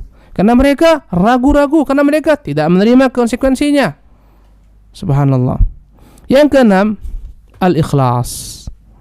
Arti ikhlas adalah jujur atau murni, ya. Al-ikhlas maknanya adalah murni. Benar-benar sepenuh hati dia mengucapkannya karena Allah Subhanahu wa taala. Mirip dengan di atas, ya. As-sidqu di atas itu harus jujur. Di sini apa? Ikhlas. Berarti ikhlas murni, sepenuh hati. Ya. Mengucapkannya bukan kecuali karena Allah Subhanahu wa taala semata. Kadang-kadang ada orang yang mengucapkan la ilaha illallah tapi tidak jujur dan tidak ikhlas karena sesuatu diinginkan, ya. Sebagaimana orang-orang munafik yang tidak jujur dan tidak ikhlas dalam mengucapkan kalimat la ilaha illallah. Kenapa orang-orang munafik mengucapkan kalimat la ilaha illallah? Ada kepentingan dunianya. Karena itulah jika antum ketahui siapa gembong orang munafik di kota Madinah, siapa namanya? Ini bebas ini, siapapun boleh menjawab. Siapa gembong munafik di kota Madinah? Siapa? Mumtaz, Abdullah bin Ubay bin Salul. Abdullah bin Ubay bin Salul ini baru masuk Islam kapan? Setelah perang Badar. Sebelum perang Badar dia enggak menentang Nabi SAW. Ketika perang Badar dia lihat orang telah banyak berkumpul di hadapan Rasulullah, mendukung Rasulullah, mau tidak mau dia berpura-pura masuk Islam. Setelah perang Badar barulah dia masuk Islam karena nampak Islam kuat. Khawatir andai kata enggak beriman dia, orang Madinah semuanya 90% telah beriman. hilang kemaslahatan dunia, maka dia penuh berpura-pura. Tiap kali Rasulullah mau naik jadi khatib, dia akan di depan manusia berkata, wahai manusia, sesungguhnya dia adalah Rasulullah, dia adalah seorang utusan Allah, dukunglah dia, segala macam. Di belakang Rasulullah dia subhanallah membuat makar terhadap Rasulullah SAW. Maka nggak berguna baginya ucapan la ilaha illallahnya, karena nggak ikhlas, karena kemaslahatan dunia. Yang terakhir, yang ketujuh, al-mahabbah. Apa arti mahabbah? Cinta. Maka siapapun yang tidak mencintai kalimat ini, apa kebalikan cinta? Membencinya, batalah kalimat la ilaha illallahnya. Sebagaimana bencinya orang-orang kafir kepada kalimat la ilaha illallah ini. Subhanallah.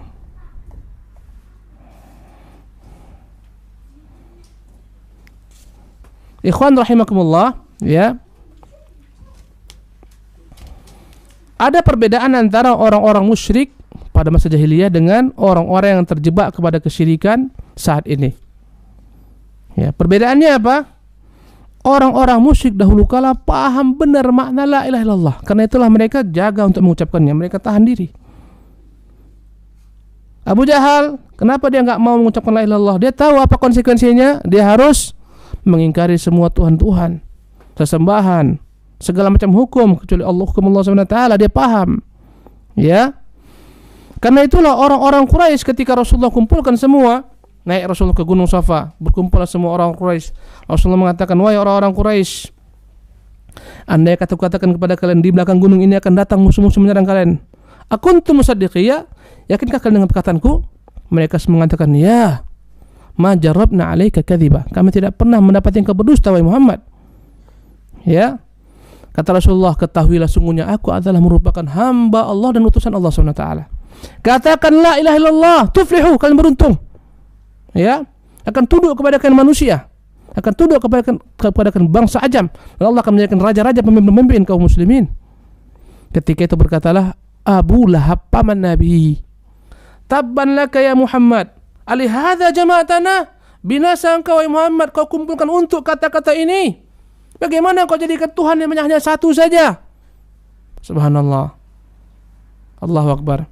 Jadi ikhwan rahimakumullah, syarat yang terakhir, yang ketujuh adalah syarat apa? Cinta. Mencintai kalimat ini, rela seorang mati untuk kalimat ini.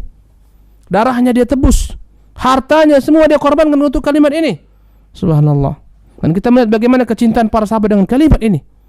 Ya, sehingga mereka tidak pernah melepaskan akidah.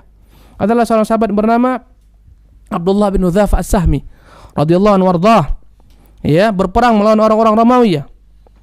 Ketika itu mereka pun tertawan. Sampailah berita kepada Raja Romawi, ada salah seorang sahabat Nabi yang ikut dalam peperangan tersebut, dan dia telah mendengar bagaimana hebatnya keimanan sahabat-sahabat Rasulullah. Maka ingin dia buktikan. Dia panggil Abdullah bin Hudzafah, wahai Abdullah, kemari. Ya, apakah engkau rela jika kuberikan kepadamu setengah daripada kerajaanku? Setengah kuberikan kepadamu, tapi dengan syarat kau tinggalkan agama Muhammad, kau tinggalkan kalimat la ilaha illallah. Maka berkata Abdullah bin Hudzafah, demi Allah, seandainya kau berikan kepada saya seluruh kerajaanmu, bahkan dunia saya tidak akan pernah saya tinggalkan agama Muhammad sallallahu alaihi wasallam. Enggak mempan. Allahu Akbar. Enggak mempan dengan tawaran-tawaran, subhanallah. Masukkan dalam penjara, tidak diberi makan sampai kau kembali, sampai kau murtad daripada agamamu. Enggak diberi makan. Udah kelaparan diberikan kepadanya babi, ya dan billah. Tidak dia makan, dalam kondisi terpaksa pun tidak dia makan. Akhirnya raja melihat enggak mempan ini orang akan mati kalau enggak diberi, kalau enggak andai kata di terus-menerus diberikan seperti ini, akan mati dia. Dikirim ke dalam penjara perempuan, subhanallah, untuk menaklukkan imannya. Tidak mempan, enggak peduli dia. Perempuan yang cantik jelita bagaikan batu di hadapannya, enggak ada gunanya. Subhanallah, tawaran-tawaran apapun juga enggak mempan. Allahu Akbar. Sampai akhirnya raja ini penasaran, dia panggil Abdullah, ini terakhir nih. Ketika itu disiapkanlah api yang besar, beriuk yang besar, kemudian dihidupkan api, dipanaskan air, mendidih air, kemudian dipanggil ketika itu sebagian, satu orang dari kaum muslimin, dicampakkan di depan matanya. Ini pilihan terakhir bagimu, lihat itu sahabatmu itu dicampakkan ke dalam kuali yang panas. Itu andai kata engkau tetap tidak beriman. Tetap dia istiqamah. Pengawal Al-Gojo bawa dia. Ketika itu dia menangis. Kata raja, berhasil ini kayaknya nih. Sini. Kenapa kau menangis? Ya, berarti sekarang kayaknya tawaran saya akan kau terima ini.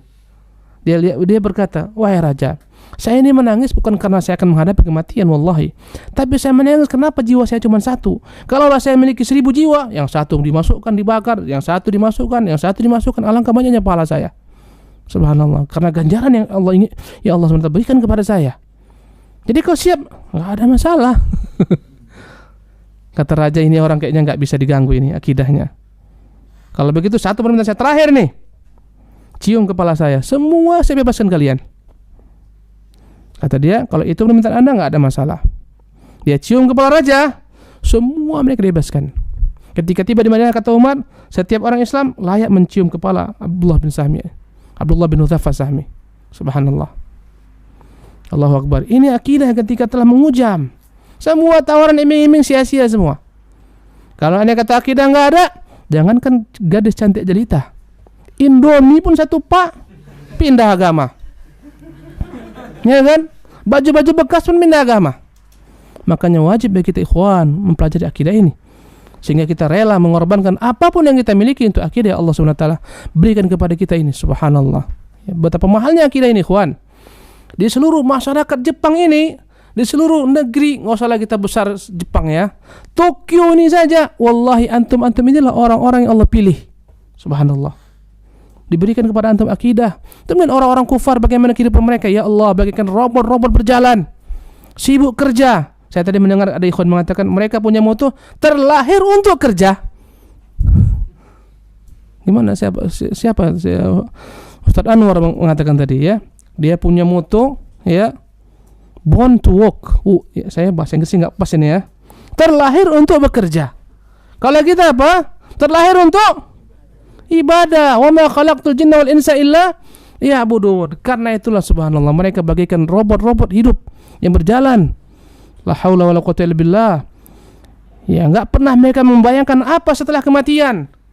Enggak pernah mereka bayangkan itu karena mereka enggak percaya dengan namanya siksa kubur, azab kubur. Enggak percaya sama sekali, enggak percaya dengan adanya Allah. Apapun masalah yang mereka hadapi menganggap ini jalan selamatnya apa? Bunuh diri aja lah. Akhirnya apa? Karena kosong akidah, dia anggap solusi terakhir adalah apa? Bunuh diri. Makanya di Jepang ini subhanallah tingkat bunuh diri paling banyak. Kenapa? Karena nggak punya akidah, nggak ada tempat bergantungnya. Andai kata antum segala macam datang kepada antum ujian-ujian, antum yakin Allah bersama antum. Subhanallah. Inilah menunjukkan betapa pentingnya akidah untuk kita pelajari.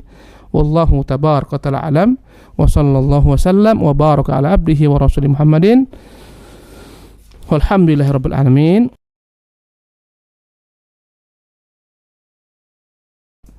Di sini ada pertanyaan, sejumlah pertanyaan. Pertanyaannya yang pertama, bagaimanakah mengajarkan akidah tauhid kepada anak-anak semenjak dini? Subhanallah. Pertama, ibunya dan orang tuanya harus dulu mengetahui apa itu akidah tauhid yang murni. Berkata patah Arab, faqidu syai'i la yu'tih. Yang tidak memiliki tidak akan pernah memberi.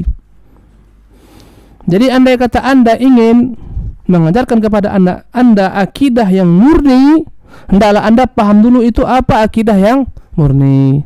Ya kan? Itu yang pertama. Yang kedua, tentunya sesuai dengan tingkat pemahaman anak-anak. Andai kata anak Anda masih umurnya 3 tahun, Anda ajarkan, nak, tauhid ada 3 loh. Uluhiyah, rububiyah, asma wa sifat. Apa kata umiku ini? Sesuaikan. Baru dia bisa berbicara, katakan, nak, Tuhan kita Allah, Nabi kita Muhammad, kitab kita Quran, nak. Ya? Di mana Allah? Di atas arasnya. Kalau kamu minta kepada Allah Azza wa Jalla sesuai dengan tingkat pemahamannya. Berkata Imam Ali radhiyallahu anhu warḍah, khatibun nas ala qadri uqulihim. Berbicaralah kepada manusia sesuai dengan tingkat pemahaman mereka. Sesuaikan. Ya, nak, Tuhan kita Maha Cinta, Maha Rahmat, masih sayang kepada kita, nak. Dia punya nama-nama Rahman, Rahim. Di antara bentuk kasih sayangnya, lihatlah bagaimana kamu subhanallah mendapatkan nikmat yang begitu besarnya, makan, minum, semuanya daripada Allah. Ajarkan sesuai dengan tingkat pemahaman mereka. Ya, kemudian ajarkan mereka tentang perkara-perkara yang bertentangan dengan akidah. Nah, itu lo salah lo. Lihat Tuhan mereka itu banyak Tuhan mereka.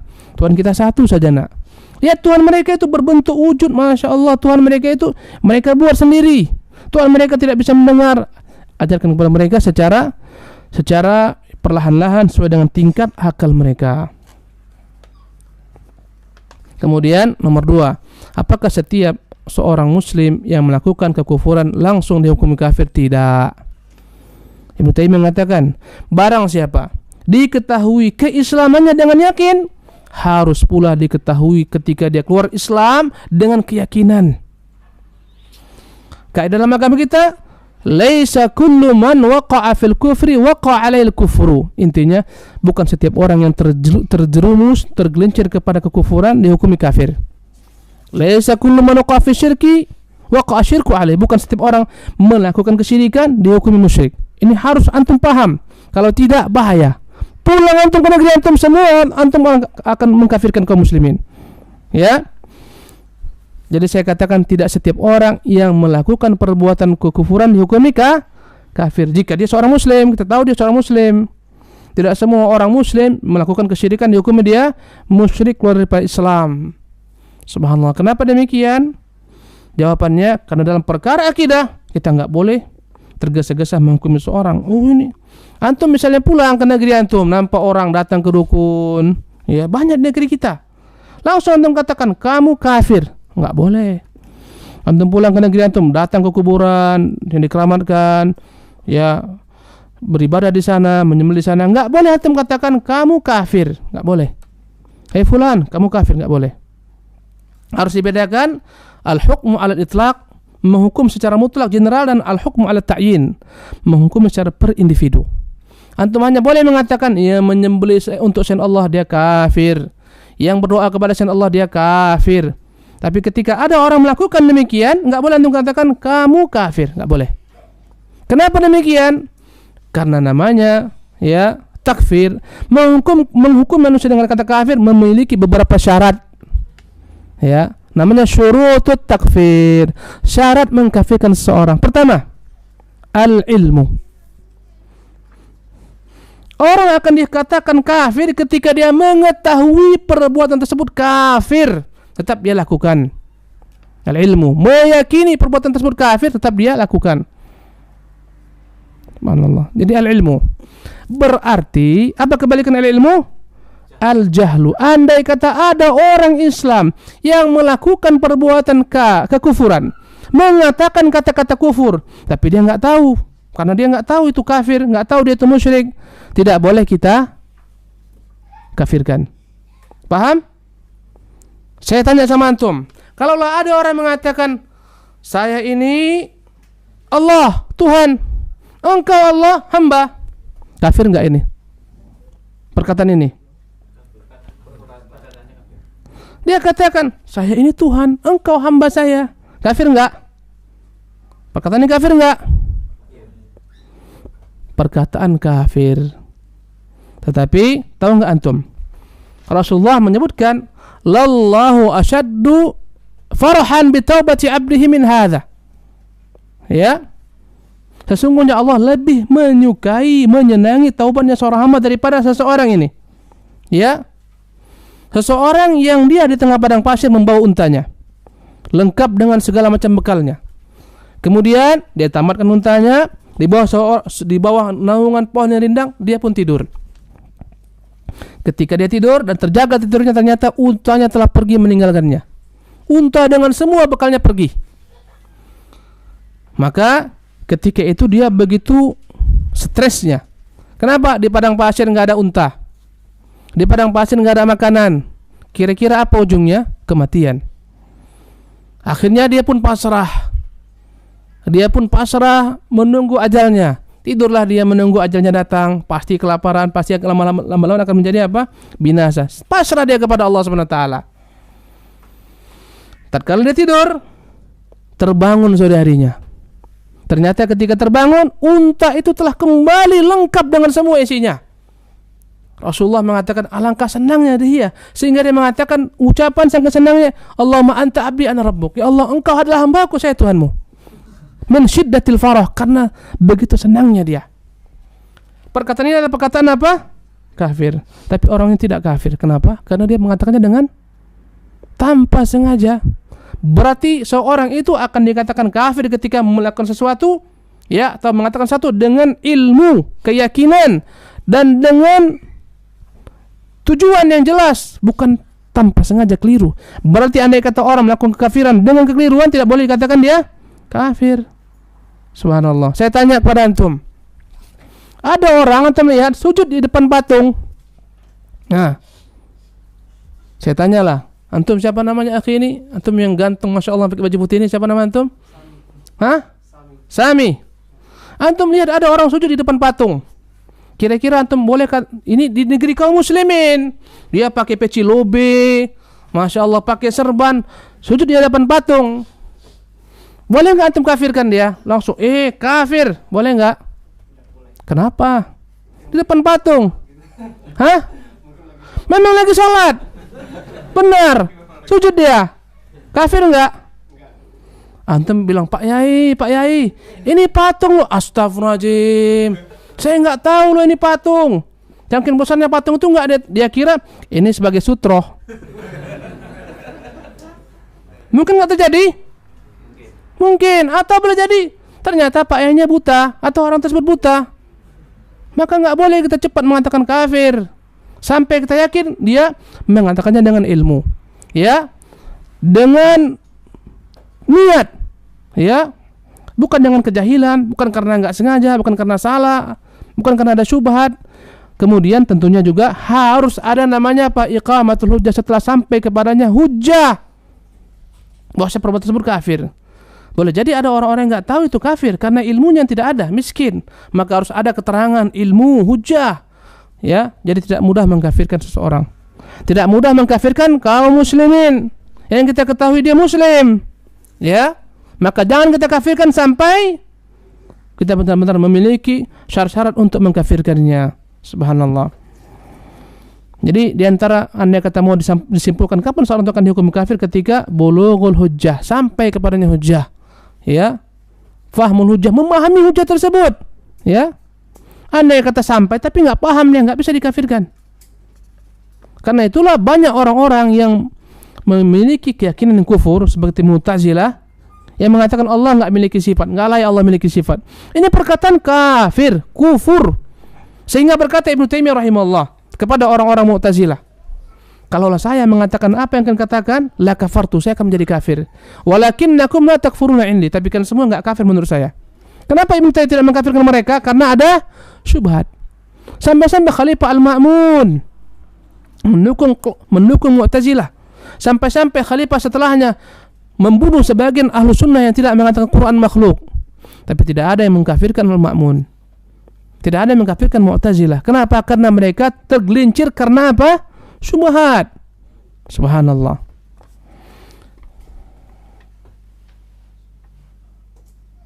Ini pertanyaan yang menarik yang ketiga. Mengapa kita masih harus membahas mengenai tauhid sedangkan kondisi negeri kita kaum muslimin sedang dilanda kesulitan di bidang ekonomi, politik, dan keamanan? Kita katakan karena tauhid itu adalah merupakan pondasi agama Islam. Kadang-kadang orang punya syubhat. Ini syubhat loh. Ustaz, untuk apa bicara tauhid? Orang sampai ke bulan, antum sibuk dengan tauhid. Kita katakan orang sampai ke matahari pun nggak ada apa-apanya, ya, daripada seseorang yang tidak mengenal Allah Rabbul Alamin sebagai pencipta alam semesta. Dan orang yang kabur tauhid, semua nilai agamanya kabur. Subhanallah. Bagaikan pondasi, bagaikan yakni bangunan, pondasinya adalah tauhid. Andai kata antum, saya muslim Ustaz, saya udah haji, saya udah umrah, saya udah salat, tapi ternyata masih datang ke dukun. Ternyata subhanallah masih meyakini jimat mendatangkan manfaat. Ternyata yakin dengan paranormal, kiamat pada tahun 2012, ya. Kiamat pada tahun 1999, bulan 9, ya, tanggal 9, jam 9, menit 9, semuanya subhanallah. Andai kata seorang muslim memiliki akidah yang keropos, terancam keislamannya, terancam batal gugur semua perbuatannya. Subhanallah. Makanya andai kata antum mengaku muslim, harus kuatkan pondasi akidah. Kalau enggak gugur. Orang yang pergi haji tapi dia dukun enggak ada guna. Hajinya gugur. Subhanallah. Ya. Karena itulah kita katakan Islam itu bangunan. Maka pondasinya apa? Akidah. Orang Islam itu ada yang mengerjakan syariat, sholat, puasa, haji. Tiap tahun pun dia laksanakan puasa, tiap tahun melaksanakan haji, bayar zakat. Kalau andai kata akidahnya keropos, semua amalannya gugur. Ini bahaya kesyirikan. Kata Allah Subhanahu wa taala, "Wa laqad uhiya ilaika wal ladzina min qablika la in asyrakta la yahbatanna 'amaluk." Telah diwahyukan kepadamu dan kepada orang-orang sebelummu, andai kata engkau berbuat kesyirikan Muhammad, gugur semua amalanmu. Subhanallah. Dan alangkah jauhnya kaum muslimin daripada akidah yang benar. Jangankan akidah yang benar, syariat yang benar pun mereka, subhanallah, jauh. Subhanallah. Kadang-kadang kita begitu kagumnya dengan negeri-negeri kufar. Seperti Masya Allah Jepang teratur, antum puji-puji Jepang, Amerika antum puji-puji. Kita katakan, Allah mengatakan, ya alamuna zahiran minal hayatid dunya wa hum anil akhirati hum ghafilun. Mereka itu hanyalah mengetahui zahir kehidupan dunia, akhirat mereka lalai. Wallahi enggak ada kebaikan orang-orang kafir. Ya, sebaik apapun yang dia telah perbuat untuk yakni kehidupan manusia, jika tidak beriman kepada Allah Subhanahu wa taala.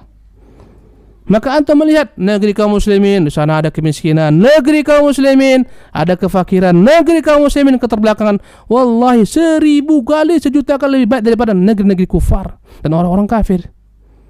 Andai kata ini semua masyarakat ini mati, kemana mereka?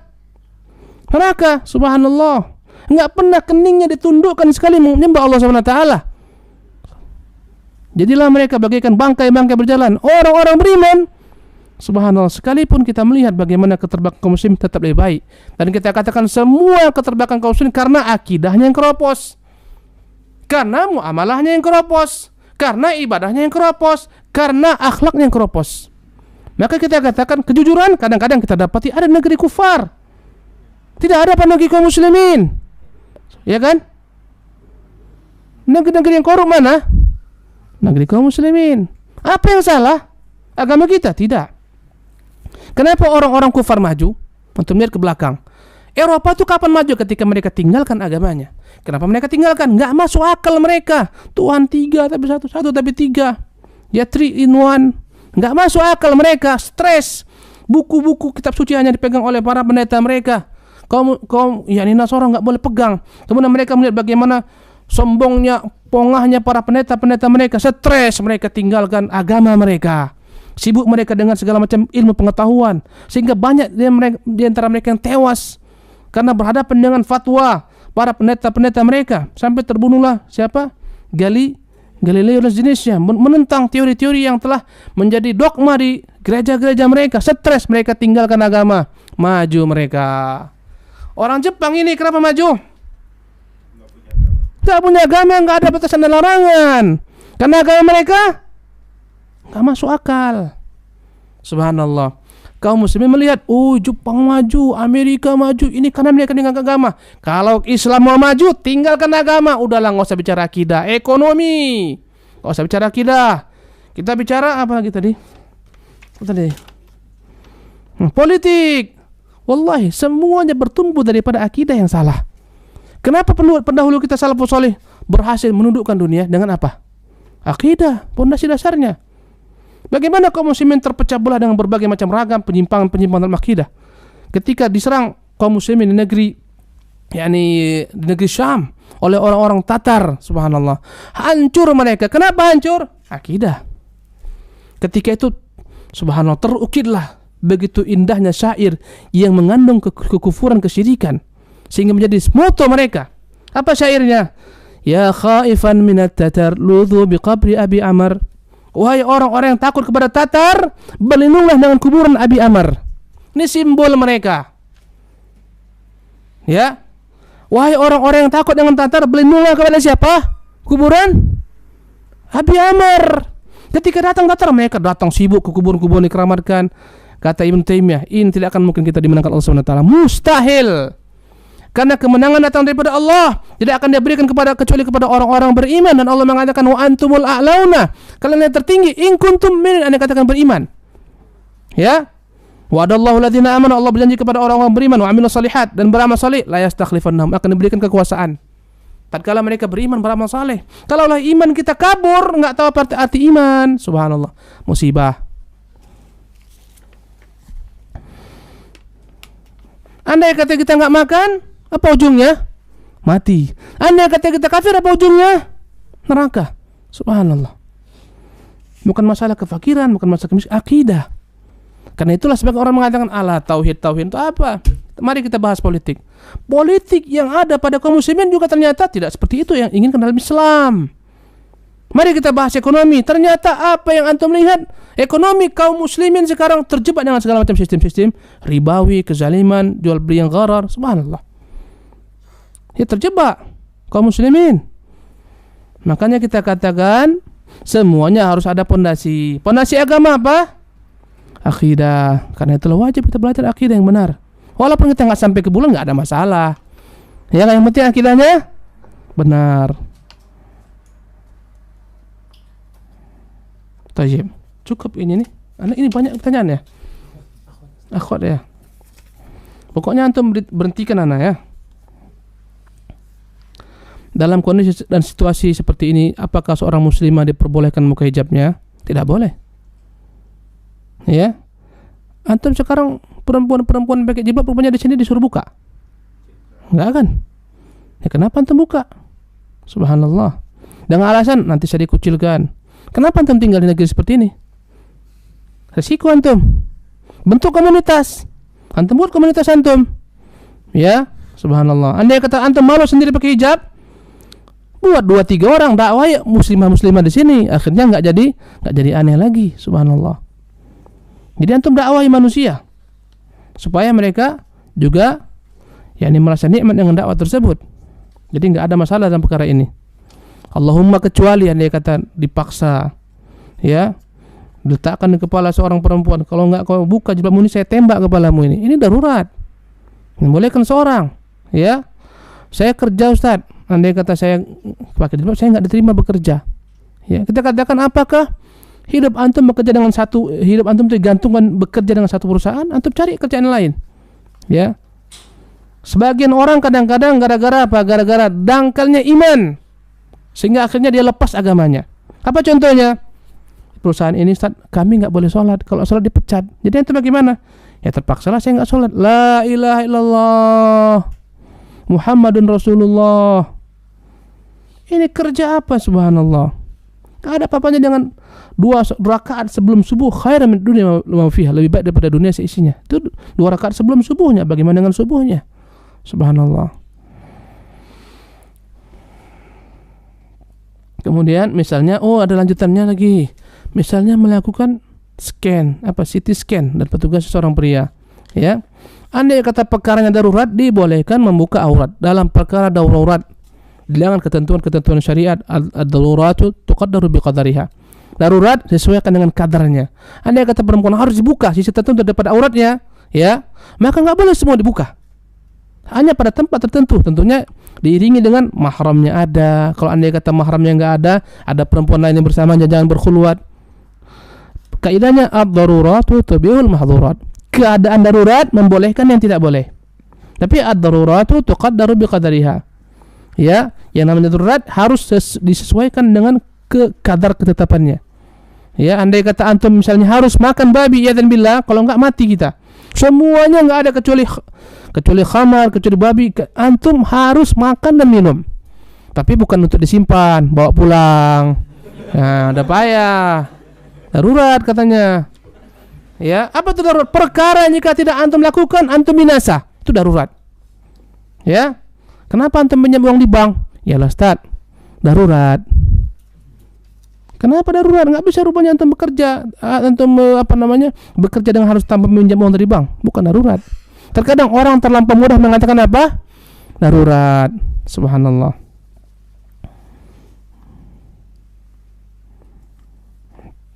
Apakah seorang muslim yang bukan mengikuti sunnah Rasulullah? Kalau mengikuti sunnah bahaya nih. Apakah seorang muslim yang bukan mengikuti sunnah Rasulullah atau salafi, tapi tetap melaksanakan ritual ibadah sesuai Islam, apakah masih disebut sebagai saudara seakidah? Iya, semua kaum muslimin saudara seakidah. Dan kata-kata ahlu sunnah ataupun salafi bukanlah dia itu merupakan kelompok ataupun sekte. Tidak, wallahi. Ahlu sunnah itu identik dengan Islam. Islam itu identik dengan salaf. Ya, maka semua kaum muslimin wajib menjadi ahlu sunnah, wajib menjadi salaf. Apa itu ahlu sunnah? Ahlu sunnah adalah orang-orang yang berupaya mengikuti sunnah Rasulullah SAW. Apa itu salaf? Salaf adalah orang-orang yang berusaha mengikuti generasi awal. Karena kata salaf bermakna apa? Generasi terdahulu. Siapa generasi awal? Para sahabat dan para tabi'in. Siapapun yang tidak mengikuti cara beragama salaf dan ahlu sunnah, dia tersesat. Wajib hukumnya. Ya, jadi jangan antum katakan, Ustaz, saya nggak ikut salafi lah, saya nggak ikut ahlu sunnah, tapi saya sholat. Saya tanya, antum sholat sesuai sunnah siapa? Andai kata antum sholat sesuai sunnah Rasul, berarti antum ahlu sunnah, berarti antum salaf. Tapi Ustaz, saya sholat zuhur saya 8 rakaat, baru kita bilang masalah. Ya, tapi Ustaz, puasa saya setengah hari sampai jam 12 berpuasa, bermasalah dia. Jadi antum harus pahami ini kata-kata sunnah, kata-kata salaf. Saya tanya, sini siapa yang bukan salaf? Angkat tangan. Siapa yang bukan salaf? Siapa yang bukan ahlu sunnah?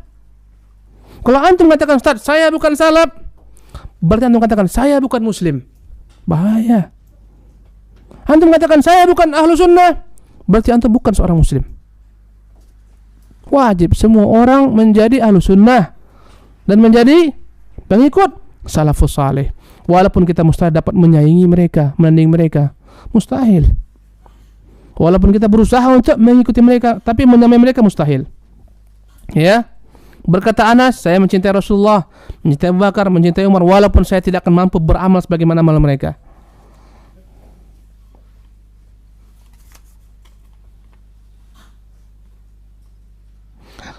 Apakah seorang yang telah mengikuti salaf boleh mengikuti atau belajar pada segala hal tentang Islam pada orang yang luar salafi? Di luar salaf berarti dia bukan La ilaha illallah. Ini karena salah paham. Salaf itu bukan kelompok. Salaf itu adalah Islam. Tidak boleh antum belajar di luar salaf dalam perkara agama. Karena salaf itu adalah Islam. Wajib antum belajar kepada siapapun juga kaum muslimin yang mengajarkan kepada antum Quran dan Sunnah. Andai kata dia nggak mengajarkan Quran Sunnah, apa yang diajarkannya? Subhanallah. Karena agama ini bertumpu kepada Quran dan Sunnah yang dipahami oleh generasi salafus saleh. Maka siapapun yang antum ketahui dia seorang muslim, memiliki ilmu Quran Sunnah, datanglah kepadanya dimanapun dia berada. Di Jepang datangi dia, di Tokyo, di Nagoya, Nagano, yang Nana itulah. Datang kemanapun juga, belajarlah kepadanya. Tapi andai kata dia bukan mengatakan qala Allah, qala Rasulullah, Kultu menurut saya, memang agama menurutmu? Tinggalkan orang-orang menurut saya. Tanyakan kepadanya dalilnya mana. Kalaulah agamanya menurut saya, maka bahaya. Untuk apa dikirim Rasulullah SAW? Ya udah menurut saya aja lah. Dan agama Islam bukan menurut saya.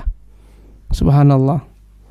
Jadi tidak boleh belajar kecuali kepada ahlu sunnah dan kepada orang-orang salaf. Di luar mereka nggak boleh untuk belajar. Paham? Tapi bukan kata-kata salaf adalah ucapan, karena orang mengatakan sebagian saya ini salafi ucapannya, tapi antum lihat akhlaknya preman, nggak mau tegur sapa, nggak mau salam, akhlaknya nggak salaf. Ya, dia tidak mencerminkan salafus saleh yang benar. Karena salaf bukan hanya ada akidah, tapi ada akhlak. Saya ini salaf, tapi jual beli nipu, utang nggak dibayar. Mana ada salaf seperti ini? Ngerti antum? Jadi kita jangan terjebak dengan apa? Dengan istilah. Nggak perlu antum tulis di sini besar-besar salafi, nggak guna. Tapi antum berusaha mengikuti mereka. Bahkan ulama seperti Syekh Ibrahim Ruhaili mengatakan, dalam bentuk tazkiyah, mensucikan diri, nggak boleh seorang mengaku saya ini salafi sejati, nggak boleh. Subhanallah, nggak boleh. Tapi andai kata antum ditanya, akhi bagaimana akidah antum karena banyak centang perenang, akhirnya antum mengatakan insyaallah saya berusaha mengikuti salaf, saya insyaallah salafi. Boleh, dalam bentuk apa? Doa, semoga kita mengikuti jalan mereka. Bukan dalam mensucikan diri. Subhanallah. Kira-kira paham ini? Subhanallah. Paham enggak? Ini bahaya nih, salah paham antum ini. Bagaimana hukumnya apabila kita makan di restoran yang menjual menu babi, sedangkan menu yang kita pesan adalah menu yang tidak mengandung unsur yang dilarang, tidak mengandung alkohol, babi dan lain, dan piring dipakai sama dengan menu yang mengandung babi, dan tata cara mencucinya biasa saja. Subhanallah. Inilah musibah antum.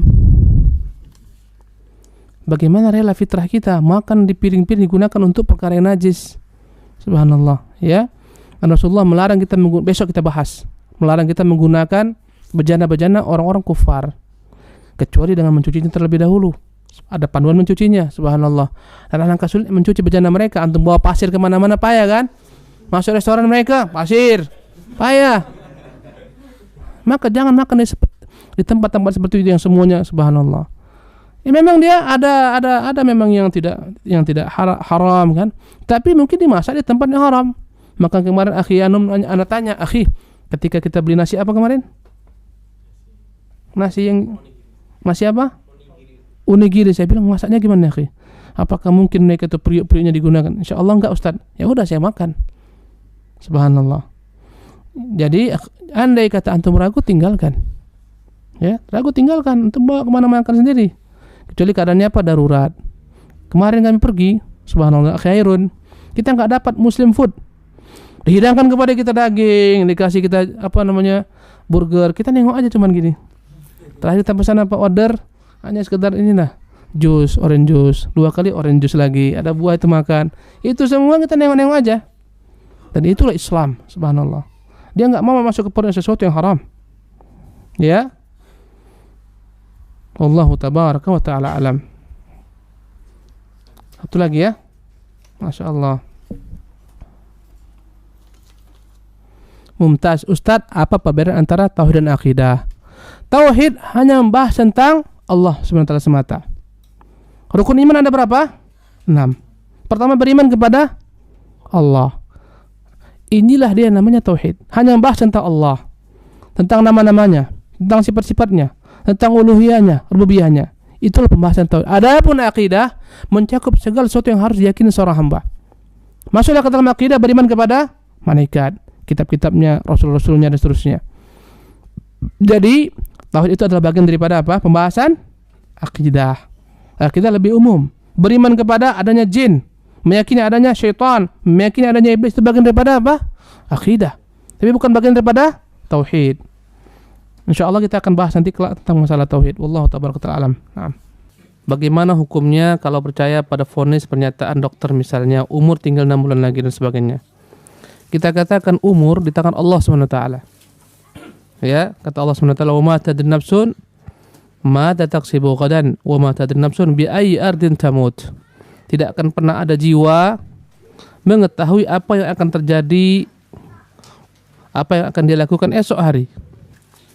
Dan tidak akan pernah ada jiwa mengetahui di negeri mana dia mati.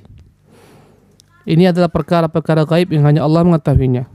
Walaupun kita punya rencana besok harus buat seperti ini, A, B, C, D, terkadang apa yang kita rencanakan tidak terjadi. Yang terjadi adalah keinginan Allah Subhanahu wa taala. Wa ma tasyauna illa an yasha Allah. Tidaklah akan berkehendak kecuali yang terjadi adalah kehendak Allah Subhanahu wa taala.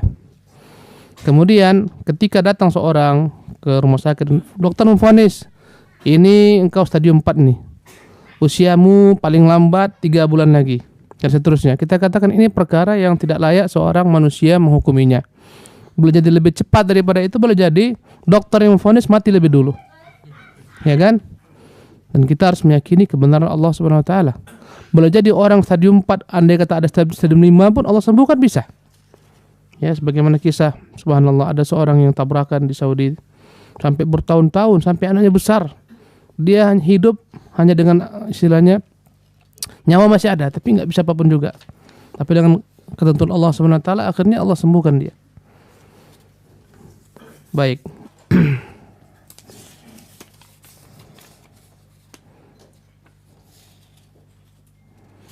Apa hukumnya Ustadz ikut pemilu? Apakah ini termasuk dalam taat pada ulil amri sebab mereka yang menang pemilu? Yang jelas, ya, demokrasi bukan daripada Islam. Itu adalah adopsi daripada orang-orang kufar. Yang dia bukan juga sama dengan konsep musyawarat. Dalam agama Islam ada konsep apa? Musyawarat. Kata Allah, wa amruhum syura bainahum. Mereka bermusyawarat antara mereka. Wa syawirhum fil amri, bermusyawarat dengan mereka. Ya. Dan syura itu musyawarat, berbeda dengan demokrasi. Musyawarat bukan bertumpu dengan suara orang banyak. Ya, boleh jadi yang minoritas itu yang paling baik, pendapatnya itu yang akan diikuti. Kemudian musyawarat senantiasa melandaskan diri kepada konsep-konsep Quran dan Sunnah. Musyawarat Nabi para sahabat selalu merujuk kepada Quran dan Sunnah. Adapun demokrasi bukan bertumpu kepada Quran dan Sunnah, tapi kepada kepentingan orang banyak, suara orang banyak. Yang lebih dahsyatnya lagi, demokrasi ya menyatakan diri sebagai apa? Suara rakyat adalah suara Tuhan. Ini bahaya, ya. Tetapi apa penceritanya dalam kondisi tertentu yang sifatnya sempit, nggak ada jalan lain. Misalnya ada dua kandidat, yang satu seorang muslim, yang satu kafir. Maka andai kata kita dipimpin oleh seorang kafir, dampaknya banyak negatif terhadap Islam. Ketika itu boleh jadi menjadi suatu kewajiban bagi suatu tempat, masyarakat suatu tempat untuk memilih, ya. Tapi sifatnya bukanlah secara mutlak. Dalam kondisi tertentu dia menjadi pilihan, ya. Allah taala alam. Barang siapa yang meniru ciri khas suatu kaum, sesungguhnya mereka bagian daripada kaum tersebut. Pertanyaannya, apakah seorang bisa batal keislamannya dengan ancaman hadis ini? Baik. Konsep tasyabbuh, meniru orang kafir, yang disebut tasyabbuh adalah yang berkaitan dengan perkara-perkara agama mereka, ya. Contohnya sekarang adalah tahun baru berkaitan dengan hari Natal. Hukumnya haram bagi orang-orang Islam mengikuti perayaan-perayaan seperti ini. Kenapa? Karena Rasulullah mengatakan man tasyabbaha biqaumin fahuwa minhum. Barang siapa meniru suatu kaum akan digolongkan kepada bagian mereka. Kemudian juga ada simbol-simbol yang memang diketahui itu simbol orang-orang kufar, nggak boleh kita pakai. Contohnya adalah simbol salib. Barang siapa yang memakai salib jelas dia mengikuti orang-orang kufar. Walaupun dia mengatakan ini hanya sekedar gaya-gaya saja. Kita katakan enggak, ini perkara agama. Contohnya sekarang mungkin sebagian tempat di Indonesia diwajibkan karyawan yang memakai topi Santa Claus. Ini bahaya. Ini simbol-simbol kekufuran yang harus kita hindari, yang harus seseorang itu menjauhinya. Ya, yang hukumnya adalah haram mengikuti mereka, dan boleh saja perkara haram ini berubah menjadi perkara membatalkan keislamannya andai kata dia rela dengan kekufuran, iyadzan billah. Adapun perkara-perkara yang berkaitan dengan adat istiadat, kemudian makanan, pakaian dan seterusnya, ya, ini selama tidak bertentangan dengan ruh Islam, syariat Islam dibolehkan. Ya, contohnya pakaian yang kita pakai ini, orang Jepang pakai jaket seperti antum juga pakai dan seterusnya, menjadi pakaian manusia, menjadi pakaian bangsa manusia seperti apa yang antum kenakan ini. Tatkala kita memakainya, orang tidak mengklaim kita ini orang kafir. Ini agamanya Shinto, enggak. Maka hal-hal seperti ini dibolehkan dan tidak digolongkan ke dalam bentuk tasyabbuh. Ya. Seperti juga menggunakan berbagai macam fasilitas dunia. Ya, Rasulullah SAW juga memakai pakaian suhuliyah. Suhuliyah adalah pakaian yang terbuat dari Yaman. Yaman adalah notabene ahlul kitab, orang-orang Nasara. Enggak ada masalah Rasulullah memakainya. Ya, kemudian juga seperti makanan dan seterusnya, ini perkara-perkara yang boleh-boleh saja. Ya. Selama tidak bertentangan dengan apa? Dengan syariat Allah Subhanahu wa taala. Bahkan kita mengetahui sebagian daripada perkara-perkara yakni strategi perang diambil daripada orang kufar. Apa contohnya?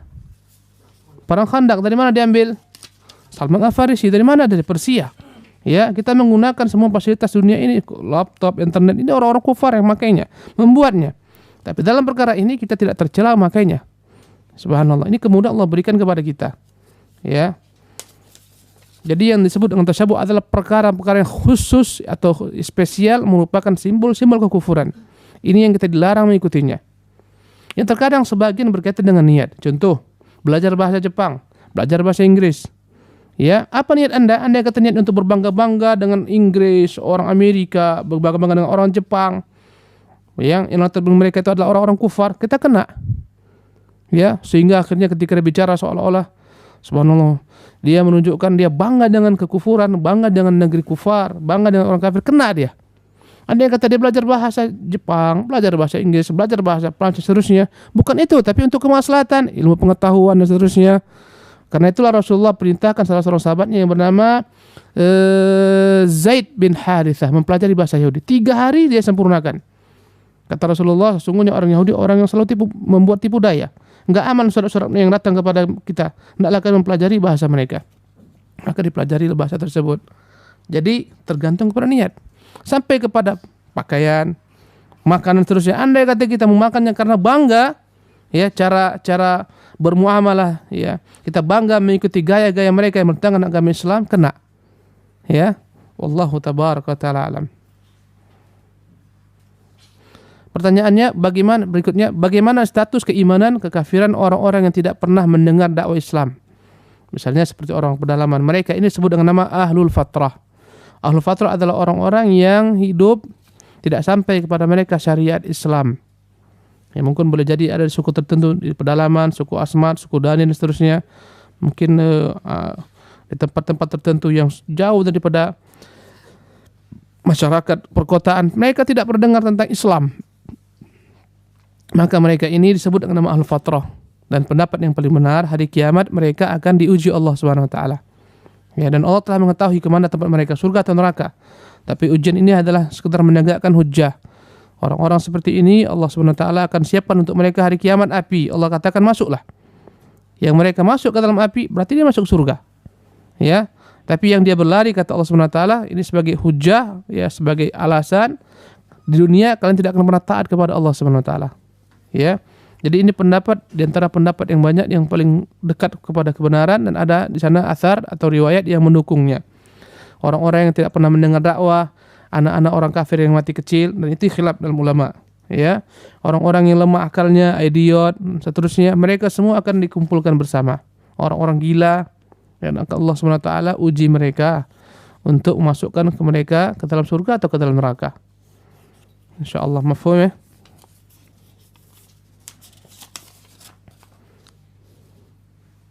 Membenci kekufuran atau kesyirikan apa cukup membenci dalam hati saja tanpa tindakan? Kita katakan lihat kekufuran mereka, di mana posisi mereka. Andai kata dia ahlul harbi, orang-orang yang berhak kita perangi, dan ada perintah jihad, kita membenci mereka dengan memerangi mereka.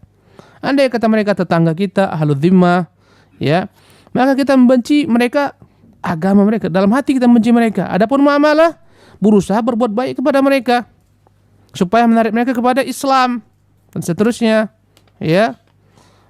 Jadi dilakukan dalam tindakan apa? Dalam tindakan kebencian dalam hati. Ya, adapun dalam muamalah, ya, maka kita jikalah mendatangkan kemaslahatan, dan itulah yang paling baik, mengajak mereka kepada Islam, bahkan berikan mereka hadiah. Silahkan, berbuat baiklah kepada mereka, santunlah kepada mereka dalam rangka dakwah kepada Allah Subhanahu wa taala. Dan tetap menanam apa? Kebencian kepada kekufuran mereka. Ya, sebagaimana kita orang tua, andai kata orang tua kita, Allah uji kita memiliki orang tua yang kafir, tetap berbakti, mengirimkan mereka uang, beri mereka hadiah dan seterusnya. Tapi dalam perkara agama tidak kita ikuti mereka. Ya, tetap hubungan silaturahmi berjalan. Maka kebencian itu hanyalah pada agamanya saja. Adapun dirinya, ya, karena dia adalah merupakan orang tua kita, kita hormati, kita muliakan, berbakti kepadanya. Andai kata kita memiliki tetangga yang kafir, walaupun dia tidak memiliki keimanan, tapi dia memiliki hak tetangga.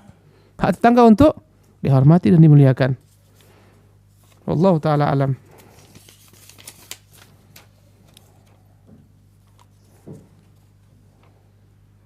Bagaimana sikap kita terhadap orang Islam yang cenderung keras terhadap kekafiran dan terlihat membela Islam tapi di mata masyarakat menjadi buruk? Tentunya semuanya kita akan kembalikan kepada Al-Quran dan Sunnah. Bagaimana bersikap, bagaimana mengingkari.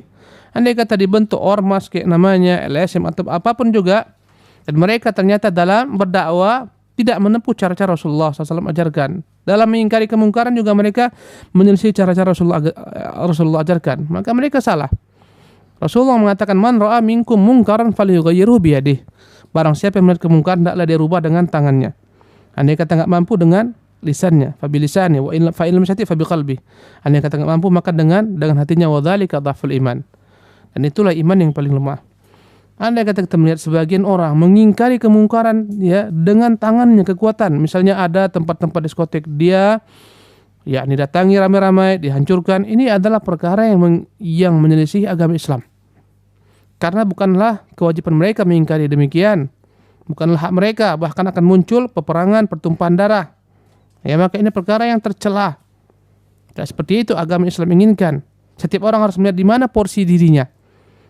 Dan setiap orang harus bisa membeda-bedakan ketika mendakwahi pemerintah, penguasa, berbeda dengan mendakwahi rakyat dan seterusnya. Ya. Maka andai kata orang melampaui batas, misalnya antum seorang muslim, tetangga antum seorang muslim dan dia melakukan perbuatan yang mungkar, minum khamar contohnya. Atau di sini misalnya dia minum apa? Sake. Antum ambil, antum hancurkan. Enggak benar. Ya, itu bukan hak antum, bukan kewajiban antum. Ya, dalam rangka menghancurkan demikian antum berikan nasihat jika memungkinkan.